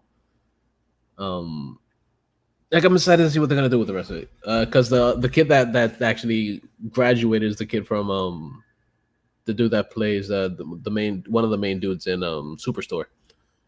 Okay. Ben Feldman. Yeah.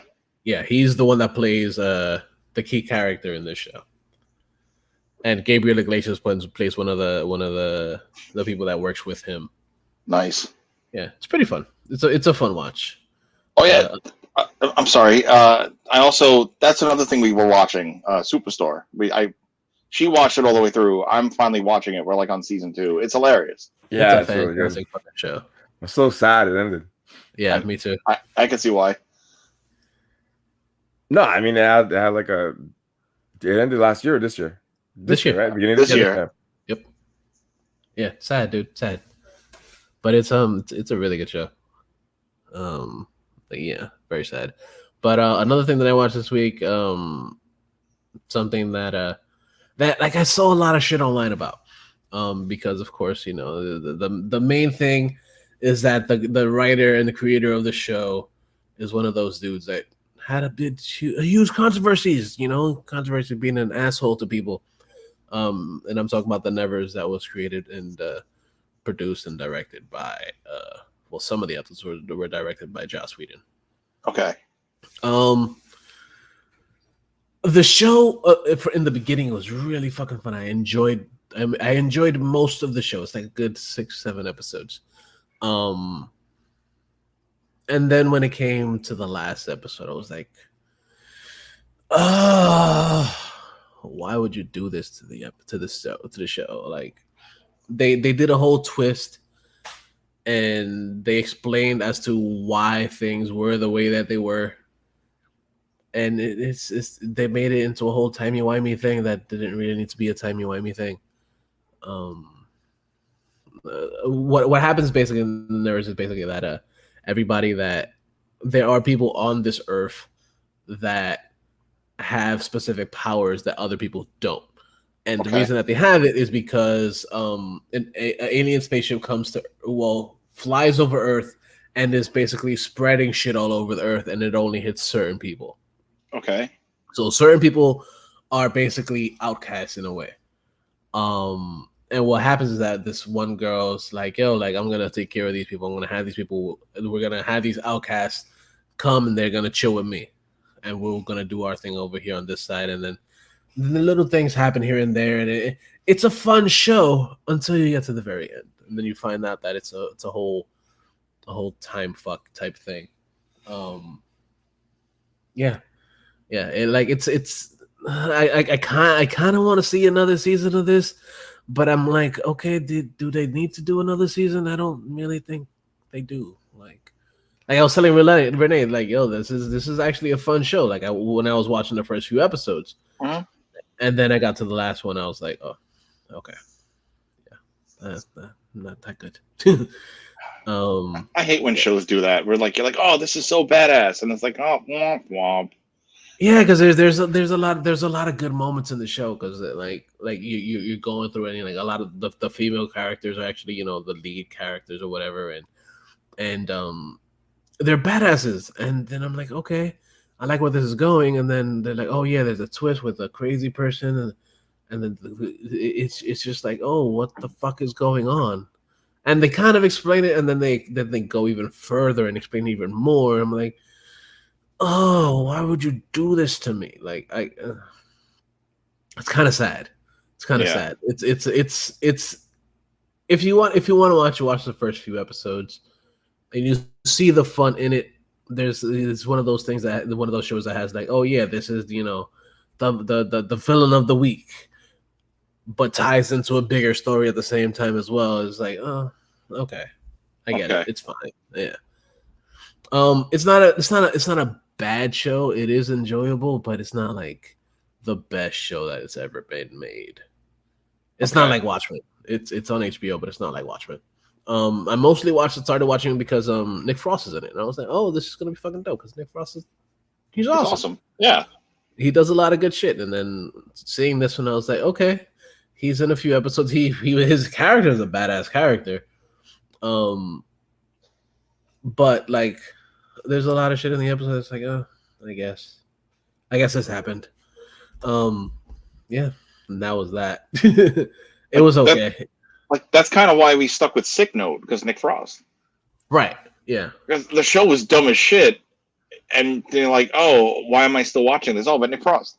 Yeah, yeah. And I was like, oh, maybe I'll see it more Nick Frost, and then you see him like barely in some episodes, and like, I want more Nick Frost. And then I guess the last thing before we get into all the spoilery shit, the last thing I watched, something that I really fucking enjoyed, was the Host on Shudder.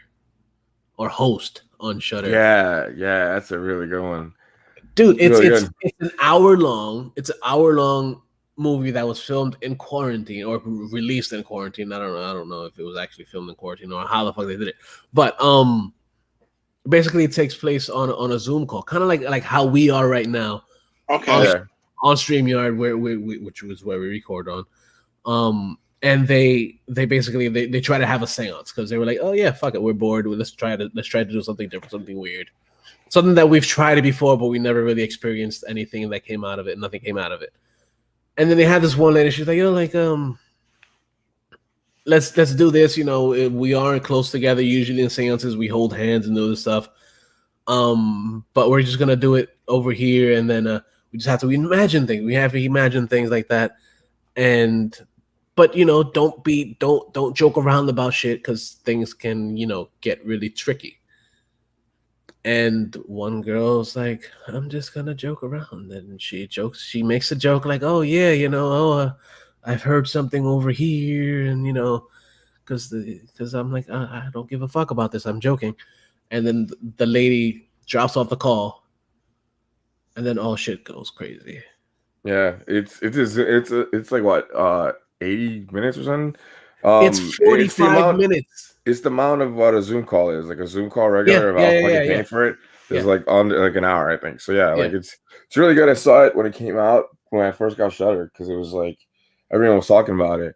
It's really good. Yeah, like I liked it a lot better than Unfriended. Because I tried watching Unfriended a bunch of times because it's like the same kind of movie. But I just couldn't get into it. Yeah. This is it's a really, really fun watch. Like it's sad to say it, but I enjoyed the deaths. Like every single thing that happened to these girls, I was like, oh, it brought a smile to my face to see all the shit that happened to them. Am I a crazy person for that? But but it's fun. It's fun to see this shit. I enjoy horror movies, and like seeing the shit that happened to them and the way that shit went down, I was like, oh my god, this is so well done for something that's technically, if you really look at it, it is low budget, but it has a lot of good practical effects in it.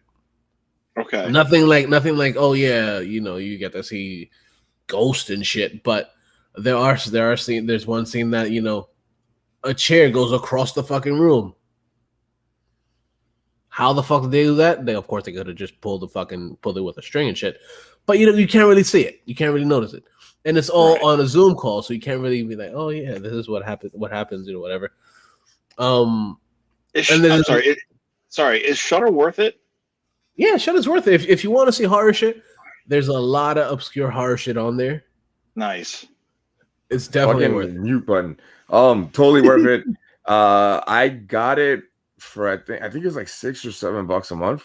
Yeah. Okay. And like, you know, Steve watches mine and it's really good. Like, it's got a huge collection of like classic horror movies, like stuff from like the 80s, 60s, even back to the 50s and the 40s. It's really good. You gotta understand too that like some of the horror that they bring isn't gonna be that good, but most of it is really, really good. Like I said, Near Dark is on there. A bunch of other stuff is on there. And yeah, I mean, if like for someone like me that's like super into horror, I was like really happy when I fucking finally pulled the trigger because I didn't realize it was that cheap. And I think I did it for a Creep Show because I wanted to watch Creep Show. Yeah, and I just did like the free trial. I the first season, like I did a trial for like a month, and I was like, you know what, this is actually cool. Like it's so cheap that like it doesn't matter if I don't use it for a couple of months. If that makes sense. There's a lot of good shit on there. But like, for what you get, the value is amazing. Like it's really good service. Yeah, and they follow me on Twitter, so I'm like, hey, oh, nice. There's a really good movie on there called Psycho Gorman. I know they have free trials still. Like it might be a week now. I don't think it's a month anymore. But if you're interested in it, dude, definitely check it out. I think it's worth it. It's pretty cheap. So for the amount of stuff you get, it is a really good bargain. Yeah. Like I'm on their library right now. I'm just like seeing like some things I never heard of and some things I'm like, oh, they got Halloween. Cool. Yeah. One of the shows that they have on there that actually like I watched the first season. The shows are good too. I watched Nosferatu. That show is really good. They have the second season on there as well too. So I'm like, I gotta watch a lot of shit on there. They got the Creepypasta show from Sci-Fi on there too. Oh yeah, nice. Yeah. What is it? Channel Zero. Yeah. They got a lot of good shit on there. They got a lot of the Nick Cage horror shit is on there. Nice. I'll look into it. Oh yeah, it's fucking good. But yeah, Host is awesome. So go check out Host on Shudder. I gotta check that out. Yeah, it's fucking good. I enjoyed the fuck out of it. Renee, of course, enjoyed the fuck out of it too. He's the one that put me onto it. So thank you, Renee. And I guess now we can get into the nooks and crannies because we've been going through all the shit for so long. We can talk about some spoilers. So if you don't want to listen to the show, if you don't want to listen to spoilers for Loki, or what was the other one? Black Widow, and Tomorrow War. And Tomorrow War, yeah. Thanks for listening, and we'll see you next time. Oh, you'll hear us next time. But now we're gonna talk about Loki and Black Widow and Tomorrow War. So fun, all three of them. I guess we can start with let's start with Tomorrow War. Okay. That's the earliest one out of all of three. Yeah. So Tomorrow War basically came out on Amazon Prime, starring Chris Pratt as this one dude that he basically is recruited to go into the future to save people. Save the world. Save the world from actually, having it collapse and go into nothingness. Right. And he has some military experience, but he's not necessarily a military type dude because he's more like a behind the scenes, doctor. No, he does have military because they're like you did this and that in like Afghanistan or some shit. Like he's right. He's military. Yeah, he's ex-military. Yeah. Right, but he's also he's a teacher. He's trying to go into a whole the science realm instead of just being a regular military. Yeah, he's not just like a Rambo meathead. He's actually like a smart guy. Yeah, right. So when it all basically goes down is basically they wind up going into the future, and they have a draft because the people from the future come to the past and you're like, yo, like you guys need to come help us because if you don't help us, we're all gonna fucking die and then we're not gonna nothing's gonna happen. We're all gonna be pretty much fucked. The world's gonna end and you guys are you guys need to help us help you. So they basically have a draft. And they start drafting people to make it basically go into the future for 2 weeks, and after those 2 weeks, you get okay, cool, you can go back. If you survive, you can go. Do you remember the rules? No, what was the rules again? The rules were people who go forward in time have died like before the war started. Right. So there's not like a time paradox that fucks up the space-time continuum because like two versions of yourself can't be in the same reality because it'll fuck everything up. And what was the other one? I don't remember. I forgot to, but like some of the time travel rules, the movie makes like no sense when you really think about it. But like the time travel stuff and the way it's done is like really goofy. But it works. It works for the movie. Like this is another one of the recent action movies. You just gotta check your brain at the door. It doesn't need to be analyzed that much. Like Absolutely. It's a fun. This would just like sit down, ride. have popcorn, and just watch it. Yeah. Yeah, and it's a fun romp. Yeah. There's a lot of good shit in this movie. Like one of the things that I truly enjoyed about the movie, are the special effects in it. Like the special effects in this are really fucking good. They've done really well. Like one of the things that like, of course, something that I've mentioned all the fucking time recently is the fact that like special effects in daytime have gotten so much better than they were in the past. Special effects in the day were absolutely look like shit back in the day, and shit actually looks good. Because if you think about it, like back in the day when they had fucking Starship Troopers, the special effects of Starship Troopers in the daytime, not good. They were good for its time in the 90s, but that's it. Yeah, but if you go back and you look at it now, it's like, terrible. Yeah, it's terrible. It's like it's like you want to talk terrible effects that the movie that doesn't even hold up. You guys ever see Virtuosity with Denzel and Russell Crowe? Yeah. So, like what was it, like Tuesday or Wednesday night? Megan had gone to bed, and I'm like, all right, I'm gonna just watch whatever. And I was like, all right, let me flip through Amazon's movies, blah blah blah. Oh, Virtuosity! I haven't seen a movie in like 20 years. Then put it on. Oh my god, it does not hold up. Yeah, I remember. And the effects are just bad. Yeah. The showcase for the first like set piece showcase for the movie has this like really crazy fucking shootout in the stairway. And like the black guy fucking, I forget his name, man. He's in the dude, I totally forgot about another movie I saw. He's in that werewolf movie that I was talking about. I guess I'll mention it next week. Yeah. I forget his name. He's in a bunch of shit. He's really funny. He's really good. Very talented actor. Sam Richardson. I have it up on IMDb. Yeah. When he's like running down the stairs, he's like shit, and he was like shooting behind him. Yeah, that was another thing about the movie, like the story, right? Like they're just taking civilians into the future, which is like kind of really fucking crazy. But what happens is really, really like awesome. Like the set pieces, the action, that first that chase under the ground when they're like, you know, that was really well done. Like, the one thing about this movie that I kind of like, I'm not really shitting on it, but I was like hoping that Amazon will make a better movie with the special effects that this has, and you know, see what happens. Because this was a fun, good movie for like mindless bullshit, but I want them to do a real sci-fi thing next time, like something that's like really hardcore sci-fi. I mean, I don't know what they could fucking do, but like, I would really wish that most of these special effects were in a better movie. Does that make sense? Yeah. But no, it's good. It's definitely worth checking out. I liked it. I just don't take it too seriously, because I saw a couple of like YouTube pages and other shit that try to like take it apart, and I'm like, you can't really like take this too seriously, because when you think about it, none of this shit works. Yeah, right. But it's a fun movie, definitely a fun popcorn flick. Like that opening scene of once they were drafted and they're like falling. That was just really well done. We're like, oh shit, the coordinates are off, and like mostly everybody that was like drafted is dropped. Everybody didn't last on the pool with this dude. Oh, fucking died. Oh, that was crazy. Yeah, that was one of my favorite scenes. I was like, oh my god, so good. And it's just the beginning. There's so much more after that. That was so good. And then like the way that they act about it, because they know they're gonna be dead in the future anyway, so they're like, "Fuck it, like let's just go." Like the old dude and the old lady that like fight back and like they get blown up. I love that scene. Yeah, that she's a comedian. She does. She's also in 24.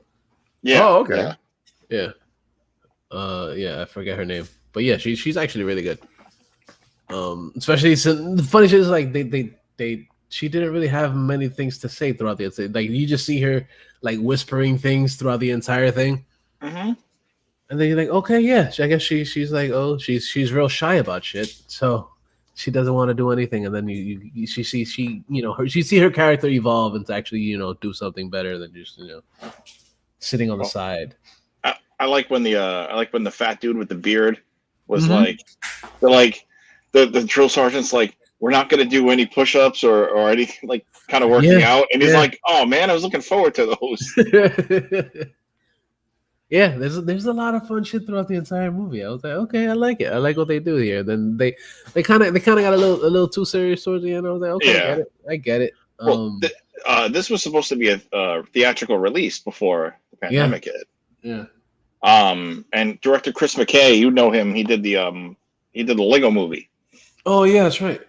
So, all in all, I thought the movie was good. I'll watch it again because there are some things I'm sure I missed because I was watching it while I was watching the kids. So like, Yeah, no, that's fair. You miss. Oh yeah, you always miss a lot of shit when you. Oh yeah, but that's like in general with anything too. It's like even without watching kids at the same time, I often catch things after multiple views. Like, oh, I missed that time. I missed this time. Mm-hmm. So, but yeah, no, tomorrow was definitely worth it. Yeah, it's definitely worth the watch. As Renee said, like, just don't go into it like don't think about it. Just sit down, watch it. Yeah. Have popcorn. Just enjoy your time because it is definitely worth it. Yep. Definitely. And J.K. Simmons was jacked. Yeah, dude. It wasn't just for fucking for Justice League or whatever that he was right. He was like straight up like holy shit. He's jacked as fuck, dude. Yeah. Yeah. Yeah. I like seeing J.K. Simmons in things, especially when it's just like a minor role, but still like a heavy role at the same time. Yeah, like he had like a little bit in the middle-ish of the film and then like the ending, and you're like, oh, but his presence was known. Yeah, but he didn't. It was good. But he didn't. As big as he is, he didn't like overshadow anybody. I don't think there was overshadowing on anybody really. Like there was all equally level. Yeah. Cast. Yep. And I kind of feel like they'll eventually do a sequel to this movie. I wouldn't be surprised. Actually, they could do a sequel, but I don't see a reason as to why they would, because technically they kind of closes closes the loop. Where we see that Hollywood thinks they just want money. Yeah. And just money. That's it. Yeah. How the Tomorrow War started, or the Today War. It's like look at Army of the Dead. It's like you got a prequel and a anime thing coming out. It's like, why do we need this? The movie was terrible. Yeah. I get it. I know you didn't like it, but it was fun. I thought it was atrocious. Starring very serious actor Dave Bautista. That's the only way I refer to him now, is very serious actor Dave Bautista. It was fun. The next thing that we dive into for the spoilers is the Disney Plus. I was about to say Disney Max. Jesus Christ. Eventually Disney will probably own them too. Yeah. But the next thing is Loki. Loki, a series that we've been waiting for quite a while to see what the fuck is going on with Loki and why is he in his own thing. Right, because we all know that Loki in our timeline died through the hands of Thanos. And then in 2012, in the timeline, during that Endgame scene, that variant decided to go, oh, hey, the Tesseract Cube, I'm gone. And it's like, oh, yeah. And it was like, okay, we were all like, yay, Loki lives. And they're like, what now? But yeah, seeing that he has like the series, I thought this was good. What do you guys think?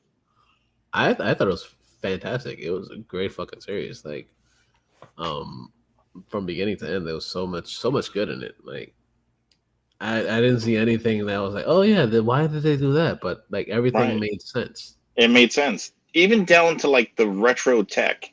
And like the Infinity Stones in the drawer, like they're just worthless things. What'd you think, Renee? I was in until the last episode. I think the last episode kind of shit on the rest of the show.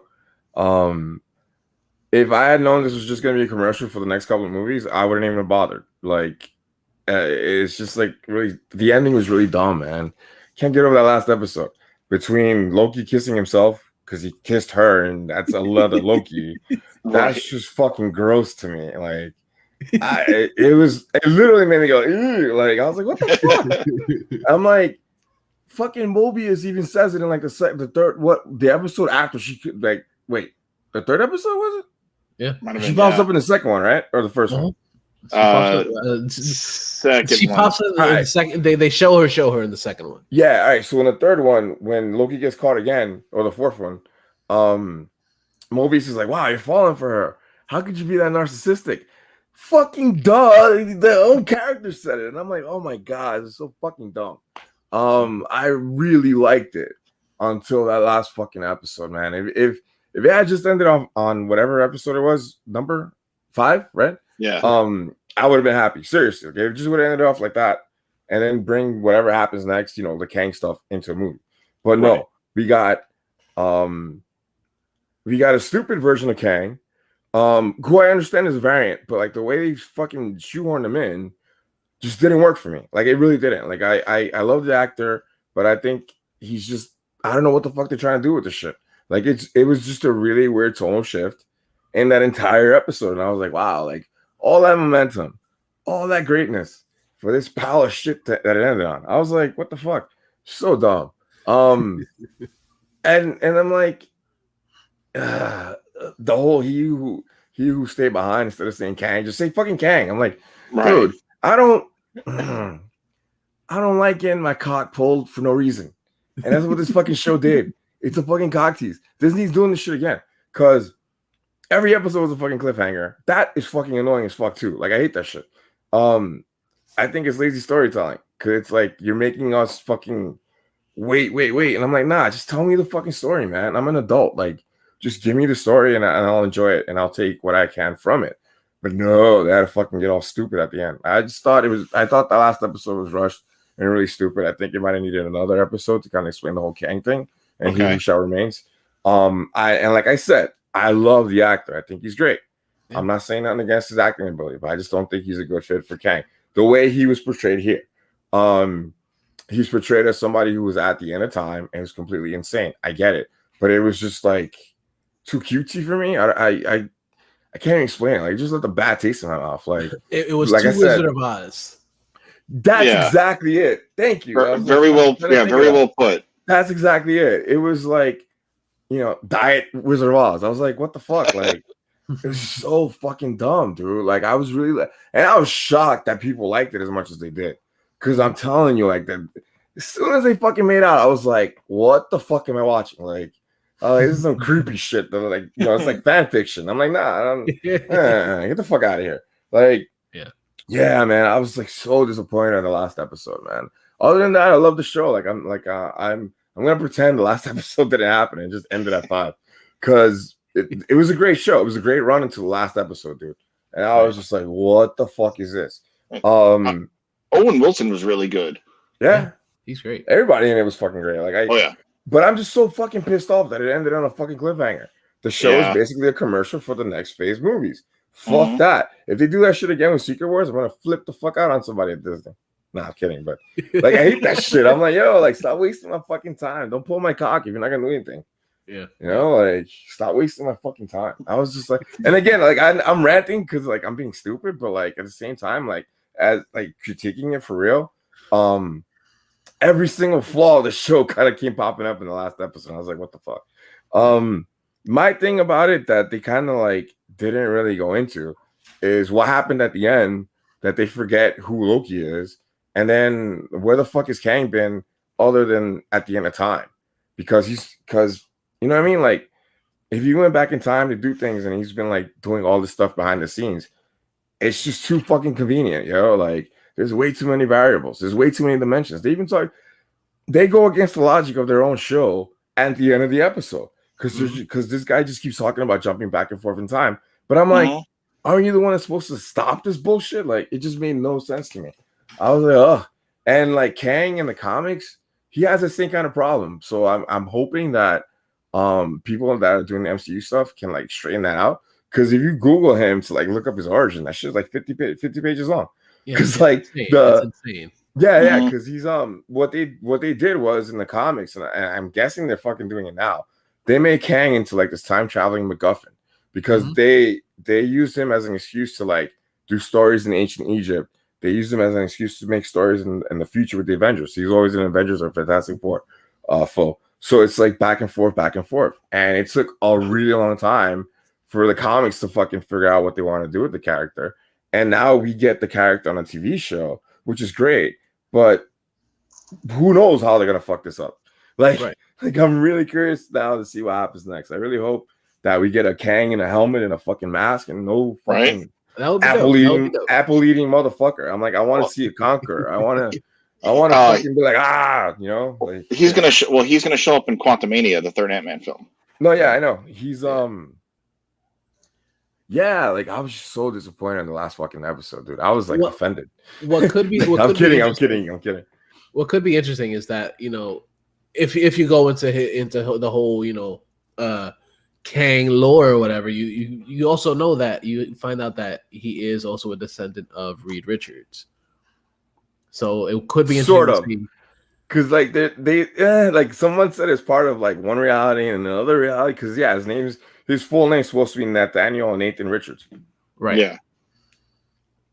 So it'd be interesting to see if they actually, you know, put that into it. If they actually wind up, you know, finally revealing the whole Fantastic Four, which is technically supposed to be coming in phase 4 or 5 or whatever. Right. Well, in the near future. The thing about Kang, and I think this is what they're gonna do, between the Spider-Man, far from whatever the fuck they're calling it, No Way Home, and the Ant-Man Quantumverse, whatever, they can use Kang in a lot of really cool, interesting ways. Yeah. Instead of the bullshit that we saw at the episode. You got me? Like, damn, I had it right on the tip of my fucking tongue. Because of the way the timeline works and the shit that they were talking about in alternate dimensions, that's the other thing about the show, that they didn't really explain it that much, and we figured it out because we're nerds. But it's not just time.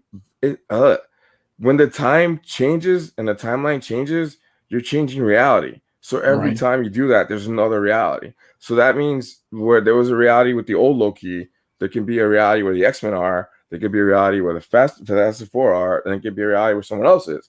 It's a really cool MacGuffin that they used with Kang. And it's a really cool idea, and the way they conceptualized it so that it worked is really cool. But like, I just hope they don't fuck it up, because Kang could be a huge villain, just like Dr. Doom and the other ones that are waiting in the wings to pop up.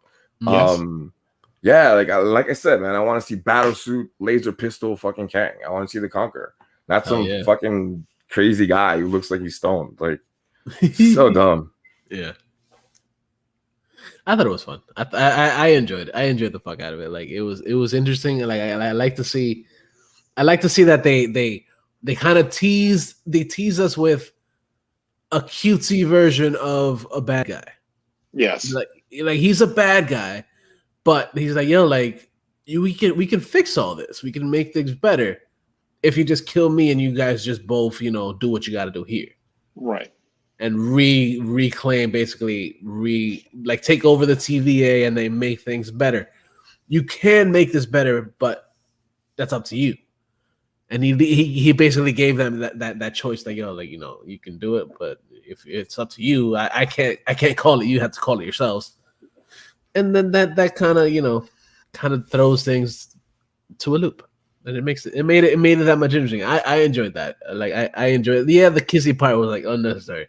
It's it was. Gross. It's like super gross, because that's like super incestuous type shit. Like, yeah, I was like, no. But I did enjoy the rest of the episode. It was fucking dope. I thought it was cool. Like, I like the timey-wimey shit, and also the whole thing that, you know, when Loki does go back into the TVA, you see that you actually see his unmasked statue. Yeah, he's changed that reality. Like, it's crazy. So the real reality now is that, like, this is Kang. Kang does watch over everything. So let's see what's gonna happen now. I really liked episode 5, and I really hope that this guy who played older Loki, I'm blanking on his name, that he gets the Emmy, because he was fucking badass in that episode. Richard Grant. Yeah, Richard Grant. He was in the last Star Wars movie, some other stuff, but he was great as fucking old Loki. I love that. Yeah, he's awesome. So like, cool. He is fucking great. Actually, like honestly, like I enjoyed all the Lokis that's been in it. Even fucking alligator Loki. Like I enjoyed alligator Loki too. what I thought was pretty a cool little like tidbit about episode 5 is when you see Mjolnir and then you see Frog Thor in a glass mason jar. Yeah. That was Chris Hemsworth. Yeah. That was awesome. Like little shit like that I love. Like, you know, the Easter eggs for us, but I'm like, ugh. But like I said, I'm not gonna be all negative about it because I like the series a lot. I think episode 5 was the best out of the bunch. Yes. I love the cast. Everybody in it was fucking amazing. And I'll admit, I'll watch season 2. Like what they announced that it got renewed that same day, Wednesday. Yeah. So the first of the Marvel shows to get renewed for second season too. At that. Yeah, and basically brings us to the fucking to What If that's coming soon too. It's coming in August. Yeah. But the other thing too is like they fleshed out Loki way better and more than the movies ever did. And the fact that he went through his own redemption arc, I really dug that. And I hope that whatever goes forward and he's still part of the Marvel universe, if they bring him back into the MCU, he can't be the same Loki he was ever before. Like he's going to be a different character because of what he went through in the show, which I think is awesome. And it opens up a whole bunch of opportunities. And I really can't wait to see more. This dude that is it Middleton or Hiddleston, whatever the fuck. Tom Hiddleston, He really impressed me with the show. I think he's really, really good. Like I said, I've seen him in other stuff, and I just don't like bad boys bullshit. But like when it comes to people loving villains because they look cute, but I'm like, it's a villain. Anyway, that's just me being dumb. But like he's a great actor. He did a really, really good he fucking marveled the show. Like he did a really good he carried the show by himself, and I thought that was awesome. Not by himself, but they really gave him a stage to perform, and he did a really good job. He really did a great job. And truthfully, one of the most touching moments in that series, and this goes to what Renee was saying about the redemption arc, is that like when Mobius went to go extend his hand to shake it, Loki embraced him with a hug. Yeah. Like villainous Loki would not have done that. Yeah. You know, like this is Loki before he was like, you know, all villainous in the first Thor movie. You know, he was just like the guy. But no, I thought that was like that was good. And yeah, it's really I'm gonna stick with it. I'll see what season 2 brings. Yeah, definitely. The only thing is Kate Herron is not coming back for director. Boo. Yeah, that got dropped earlier today. She did every episode? Yeah. Oh wow, okay. Yeah, so sadly she's not coming back. Okay. That sucks. Yeah. But it gives room for, you know, somebody that could possibly do better. I mean, pick any of the listed directors that did Falcon. Yeah. Or anybody that did fucking Wanda. Yeah. Yeah, that or even anybody that did fucking Mandalorian and shit. Yeah. Could bring all those people down here because it's technically all under the same fucking window. Right. And then the final thing that we can go into, something that, you know, we've been waiting for very long, and we finally got it, is fucking Black Widow. You're exhausted, aren't you? Like, I can tell you're tired. Just a little bit. I'm okay though. I'm okay. Yeah, Black Widow. Yeah, Black Widow came out this week. And some people loved it, some people hated it. I loved it. I thought it was fun as fuck. I thought it was okay. It wasn't great. So essentially for those that don't know where the fuck this takes place, this takes place shortly after Winter Soldier. Civil War. Civil War. Oh yeah. Okay. Yeah, Civil War. Yeah. So you get to see her basically. She's on the run, and we're trying to figure out what the fuck is gonna happen with her. And she goes to fucking to the motherland basically to find out, you know, to find her sister. And we got to see the whole family reunion. Yeah, all right. So like Black Widow, it picks up right where Civil War ends, right? Because they show Ross telling her, "Hey, we want to arrest you. Give yourself up. We got everybody else in jail except you." Blah blah blah. And then she just goes into hiding and she moves to Norway and she's like by herself chilling in Norway. And then like shit starts happening. Like like her sister Yolanda, whatever, ends up sending her something that's like really important. And then like as she's driving around in Norway, like fucking Taskmaster shows up and like crashes into her car. And we see the first bullshit thing in the movie. Cause like I love the movie, but there's so much unrealistic shit that happens in this movie that I was like, what the fuck? The way she walked out of those car crashes was fucking dumb. And she doesn't have superpowers, so falling 5 stories should have really fucked her up. I thought that was hilarious. Like the scene where the chase scene, where they like jump onto the chimney thing, that giant chimney, and they all fall in the chase. Yeah, like the girl falls and she dies. Fucking Black Widow falls and hits everything on the way down and just walks away. And I was like, what the fuck? But no, like, so she's in Norway. She ends up getting hunted by Taskmaster because of something that her sister sent her. And she doesn't know what the fuck it is. And then she goes back to her sister and they find each other in Budapest. And basically what happened is that the Black Widows are like a program that that our Black Widow thought she took care of, but she didn't. And her sister was part of it. And her sister kind of gets like, what is it? Like the agent like kind of wakes her up and like brings her back to reality. Kind of brainwashed in a way. Yeah, so like they're not only like brainwashed like Natasha was, they're chemically brainwashed now, like so that they can't escape. Like, they don't want to know the Natasha. So like, yeah, like so like Black Widow's sister gets taken out of the program by some like magic spray, and then they just start running around and start chasing each other. I actually like this movie way more than I thought I was gonna like it. It's nonstop action from like the first scene to like the end of the movie, and I thought the cast was great. I thought it was really well done and well used. But I just think it was like some of the unrealistic shit got way over the top. And I think the movie was a little like a couple years too late.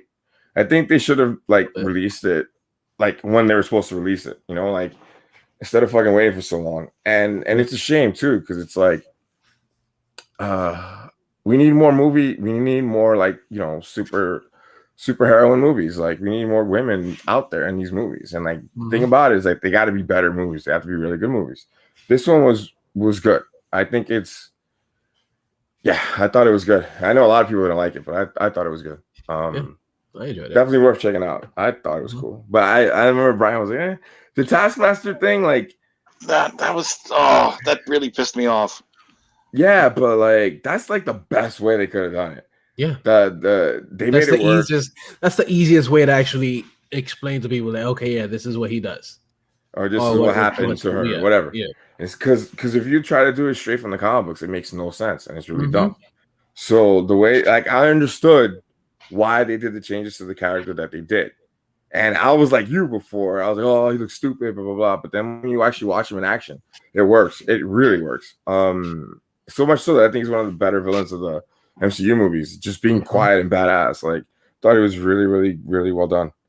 I mean, I'm just happy we got Taskmaster in a movie.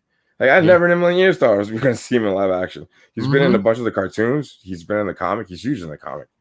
And yeah, like I like what they did with Taskmaster. I kind of saw it coming, like the reveal that he was that dude's daughter.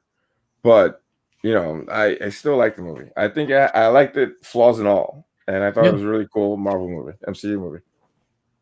Yeah, it's not like to me. It's not the best Marvel movie. It's not like up there with one of my favorites, which was Civil War. One less Civil War, fucking Winter Soldier. It's not up there with that, but it is actually really good. It's a really fun movie. Like, I enjoyed a lot of it. Like, there's nothing that I didn't really enjoy. Like, I enjoyed it for the most part. Like, yes, there were some things that I was like, okay, why would they do that? That doesn't make any fucking sense. Like Renee was saying, the whole thing with the fucking with the car in the beginning, I was like, that doesn't really happen that way. But of course, you know, that's just movie knowledge, movie. This is just fucking a movie. Just fucking don't think too much about it. But that's besides that, like I enjoyed most of the story. Like most of the story was pretty good. It was also like really fucking funny. There's a lot of good funny moments throughout the entire thing. Like the whole thing with the sister or the superhero pose, the jump. yeah. She's like, why do you keep doing that? Stop being a poser. It's fucking hilarious. I fucking love that shit. And then when she does it, she's like, "Ugh, that felt gross." Yeah, that was really so funny. Good, so good. And then now they just like her being funny, but also like fucking David Harbour. Yeah. He was great. The casting was fantastic. He's fucking great, and his accent actually worked. That's one thing that I fucking loved about it too. Like, okay, you're trying to fucking have these characters that are technically Russian and shit, but you gave like fucking what's her face a shitty accent. Like Wanda had a shitty accent, and then fucking you barely hear fucking Natasha with an accent, and then you hear them with an actual real accent. I'm like, okay, I like this. I like how they do this for this one at least. So like, okay, made it a little more believable for them to be like, you know, in another country and shit. And I enjoyed that. And I was like, okay, I like it. I like what they're doing with it. I like where they're going with it. I like the whole Red Guardian shit was fucking dope. That shit was good. Like I wasn't expecting them to actually go as far as they did with it and actually explain and actually put it out there. Like, oh yeah, he is like, you know, what would have been the Russian version of fucking Captain America for them. I'm like, okay, I like it. They did that. That made me happy. I was like, okay, cool. That explains it all. It was good. I enjoyed the fuck out of it. I'm excited to see what is gonna happen after this because it could also bring in the whole thing. You know, we after everything pretty much towards the end we got to see the girl that we saw at the end of Falcon and Winter Soldier kind of recruit what's her face Blondie McWidow basically recruit her to come, you know, come do some shit for me, which like, could technically wind up, you know, starting up the fucking the Thunderbolts. Yeah, because like since Black Widow was supposed to come out before Falcon and the Winter Soldier, like that was supposed to be like the oh my god, like Valentina is in the thing, and then it would have, you know, made a little bit more sense with why she shows up in Falcon. But I'm curious to see where that goes. Yeah, I'm definitely curious to see where that goes. Especially with like, you know, it was Hawkeye that killed your sister. Yeah, dude. Like, no, don't give that up because that's technically how it really worked. And also, like with the Hawkeye series now wrapped, I'm curious to see if they bring in Blondie McWidow, and that's how she's going to be referred to now. Yeah. And Julie Louis-Dreyfus, they kind of like appear. She's like the new fucking Nick Fury. Yeah, basically. Because Nick Fury's technically still hiding, so technically he's still in space, so we don't know when he's coming back until if he comes back anytime soon. Hopefully, somebody finds his damn shoes. Right? Yeah. Yeah, but I'm excited to see what they're gonna do with the rest of the MCU and shit like that. Because of course, you know, this movie was pretty done. It was pretty fun. Like I enjoyed it. I know Brian, you weren't a huge fan of it. It was okay. It wasn't great though. What were some of the things that you weren't a big fan of? I don't know. I just thought it was like just slow. I don't know. It just like felt very slow to me. Okay. Oh, really? Like yeah. Like there's an action scene every 5 minutes, dude. Like it was just I don't know. The storyline like was literally kind of like the first chase scene when Blondie Widow like kills her friend or whatever. Like that's a chase scene, and another one after that, then another one after that, then another one after that. I thought it was fun, man. I don't get why you say it's slow though. Like I'm not like picking on you, but I just think it's hilarious that you say that for this because it's literally nonstop action. So I just happened to go into IMDb here and check out the Hawkeye series. And it says Florence Poe is going to be in 8 episodes. Oh shit! Nice. So there we go. Which I'm Blondie shocked. McWidow. I'm shocked that they like put that in there because like, wouldn't you want that to be a surprise? Mm-hmm. But yeah, so Blondie McWidow is going to be in Hawkeye. I mean, if you saw the movie, you know what's gonna happen next in the show, so it kind of makes sense that they fucking finally let that credit go, you know? Yeah. Because you know what got me, and I actually give it to the movie makers. I was trying to figure out who Taskmaster was, and if you looked at the credits before the movie came out, like there was no Taskmaster. So I was like, who the hell did they pick to be Taskmaster? And then when I watched the movie, I'm like, oh, it's got to be the daughter. So yeah, no, it was good. I liked it. I liked it a lot. The one thing I will say, another thing that I want to say about this is it's not worth $30. No, it wasn't. Like Disney seriously has to fucking get their shit together with this because this was not worth $30. No, like there's very little right now that's worth $30 on any streaming service. Okay, and that's they gotta not do that shit, man. Like it's just way too much money. Because honestly, like in places like here in Tampa, if we go to the movies, we can go for like $10. Mm-hmm. So $30 is not a good price point. Like I said a while ago, like $20 is it for me. And even that, I wouldn't have spent it on a Disney movie or MCU movie. So, is the $30 like you rent it, or $30 and it's yours? You rent it. Yeah, you're renting it. You're not. It's not your. It's not your property. Yeah, I think you have it for like a set time when you first start watching it. I think you have like 48 hours to watch it after you start. But yeah, you don't buy it. You rent it. That's bullshit. Yeah, that's another thing I was thinking about. Like, why don't they give us like a free copy of the movie on Blu-ray if we pay $30 for it? Right. Like, just something. Because like, yeah, dude, that's a lot. $30 in 2021 is a lot of money. Yeah. It's a pretty penny. Especially if you're getting paid minimum wage in a lot of places, like that's fucking like 2 hours worth of work and shit. Or like somebody like myself that's out of work. Yeah. Yeah. No, it's a lot, you know. That. Yeah, no, fuck that. Fuck those $30 fucking premium price. Fucking no. I'm good. Yeah. But yeah, that came out. That was fun. I enjoyed it.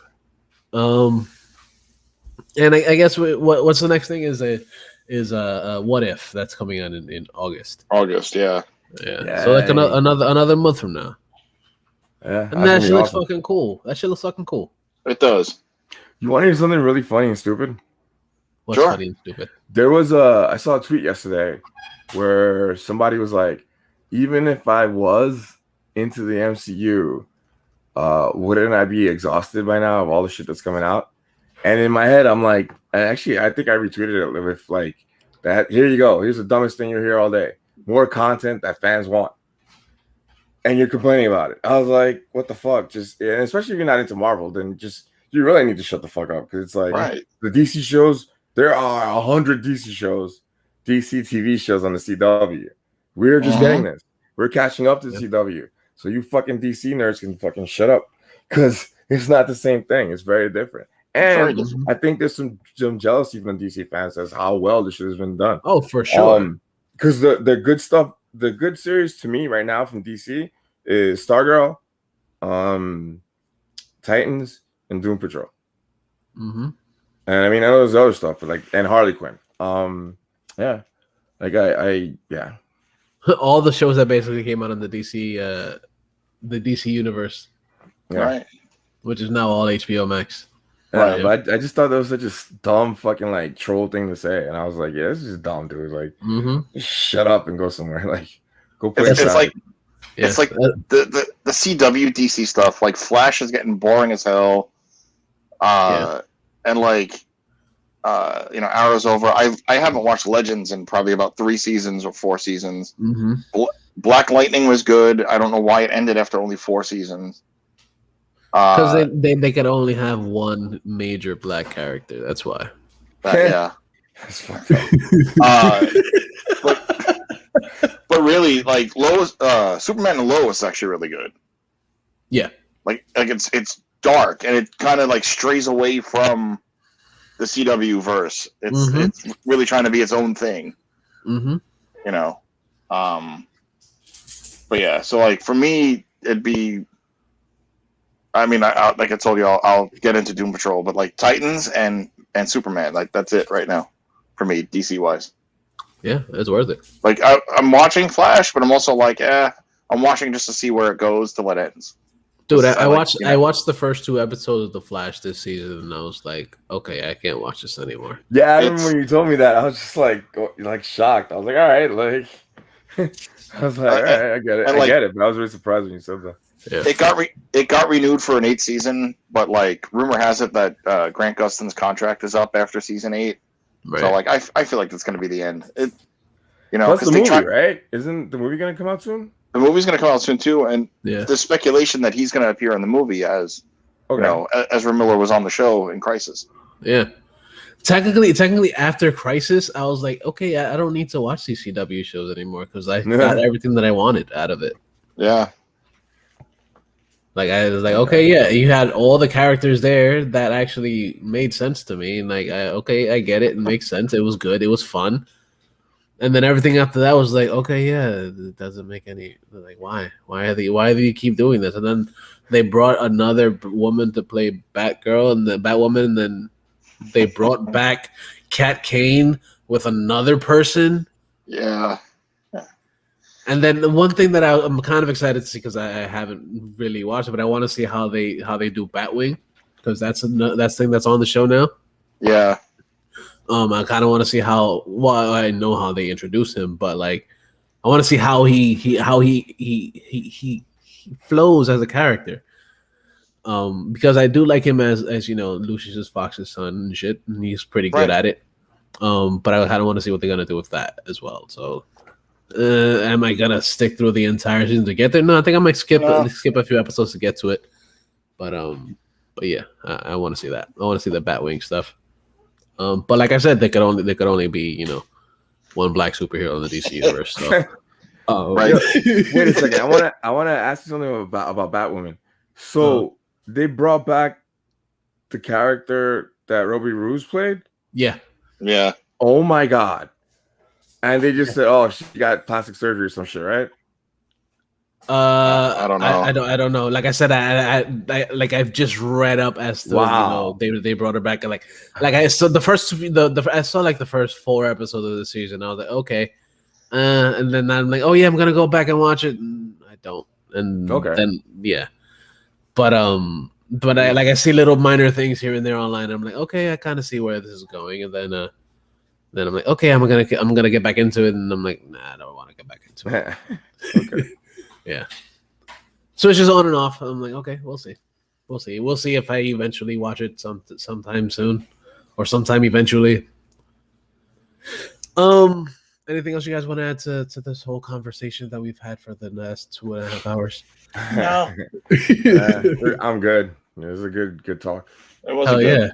Hell yeah! It was a good talk about random shit because we went through a whole bunch of randomness for the first hour and a half of this, and I loved it. It was good.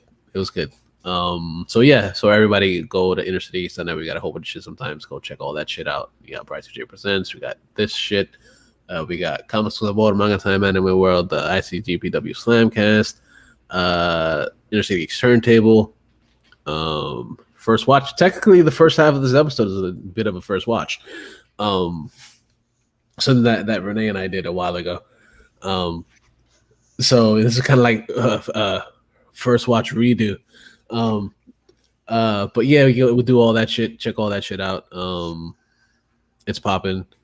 So much shit on there. Go check all that shit out. Then we got places to go on there. You got Sideshow Collectibles. Got some cool fucking collectibles. All the shit that you could think of that we spoke of. You could probably find a bunch of shit on there. So go check that shit out. cbdMD to get some CBD shit. Beard Octane for some beard shit. Go to beardoctane.com and then type in ICT10 for 10% off. Solstice Clothing Company for some cool shirts and shit. Type in InnerCityGeeks for 15% off. And then Amazon. You get for a month free of Amazon Prime. And then you can watch Tomorrow War on there for those that don't have Amazon. So you can do that shit, and there's also a whole bunch of shit that's there that's pretty fucking cool. Also, you could stick through and watch the first season of Old Good Omens and get ready for fucking season 2 because that's happening. Yeah. So go check all that shit out on InnerCityGeeks.net. And then you could find the show on SoundCloud, Stitcher Radio, Google Podcasts, and on motherfucking Spotify. And then you could find the show on the interwebs as far as, the social networks and shit. You can find us on the Facey Space, so faceyspace.com/InnerCityGeeks, on Instagram at InnerCityGeeks, on Twitter at InnerCityGeeks. Where can we find you guys? Renee, where can we find you, sir? You can find me on Twitter and Instagram at DarthBX. One word, DarthBX, DARTHBX. Last thing I want to say before we go is rest in peace, Bismarcky. That's right. Word. I thought he died before, which is hilarious, but that's a whole other thing. But well, because what happened is that they actually they prejudged shit. They were like, oh yeah, he's super sick at the hospital, right? And then they say, oh yeah. Yeah, because he's been he was in the hospital for like almost like 6 months because of some diabetes thing. Yep. And it's a shame, man, because when you have diabetes and you take care of it, you don't have to die. So yeah, man, rest in peace. Yeah. Brian, where can we find you, sir? You can find me on Twitter at BRI_2J, so Bri2J. You can find me on Instagram at BRI2J, or if you want to follow the website, Bri2J Presents, all one word. You can check out my YouTube channel, Bri2J Presents. Content eventually coming. I know I keep saying that, and it's been like 8 months since I've recorded a video, but I will do stuff soon. It'll happen. As I stare at my review station, it's covered in a bunch of like everything but review stuff. Covered in diapers. Basically. So clean ones. I hope so. You can check out Bri2JPresents.com. There's some blogs and shit on there. I am going to start writing again too. I just haven't kind of had the oomph. But yeah, check them out. Things are coming. Nice. And you could find me on Instagram and Twitter at Mr. Jackal, MISTERJACKAL. That wraps it the fuck up this week. We've had a long episode. We had a long week. We had a long 2 weeks, technically. So say goodbye, everybody. Later, guys. Yes. We'll see you guys. You'll hear us next time. And I guess for the outro, I'll play some Let's Be Just a Friend. I'll be just a friend after the episode. And don't be a dick.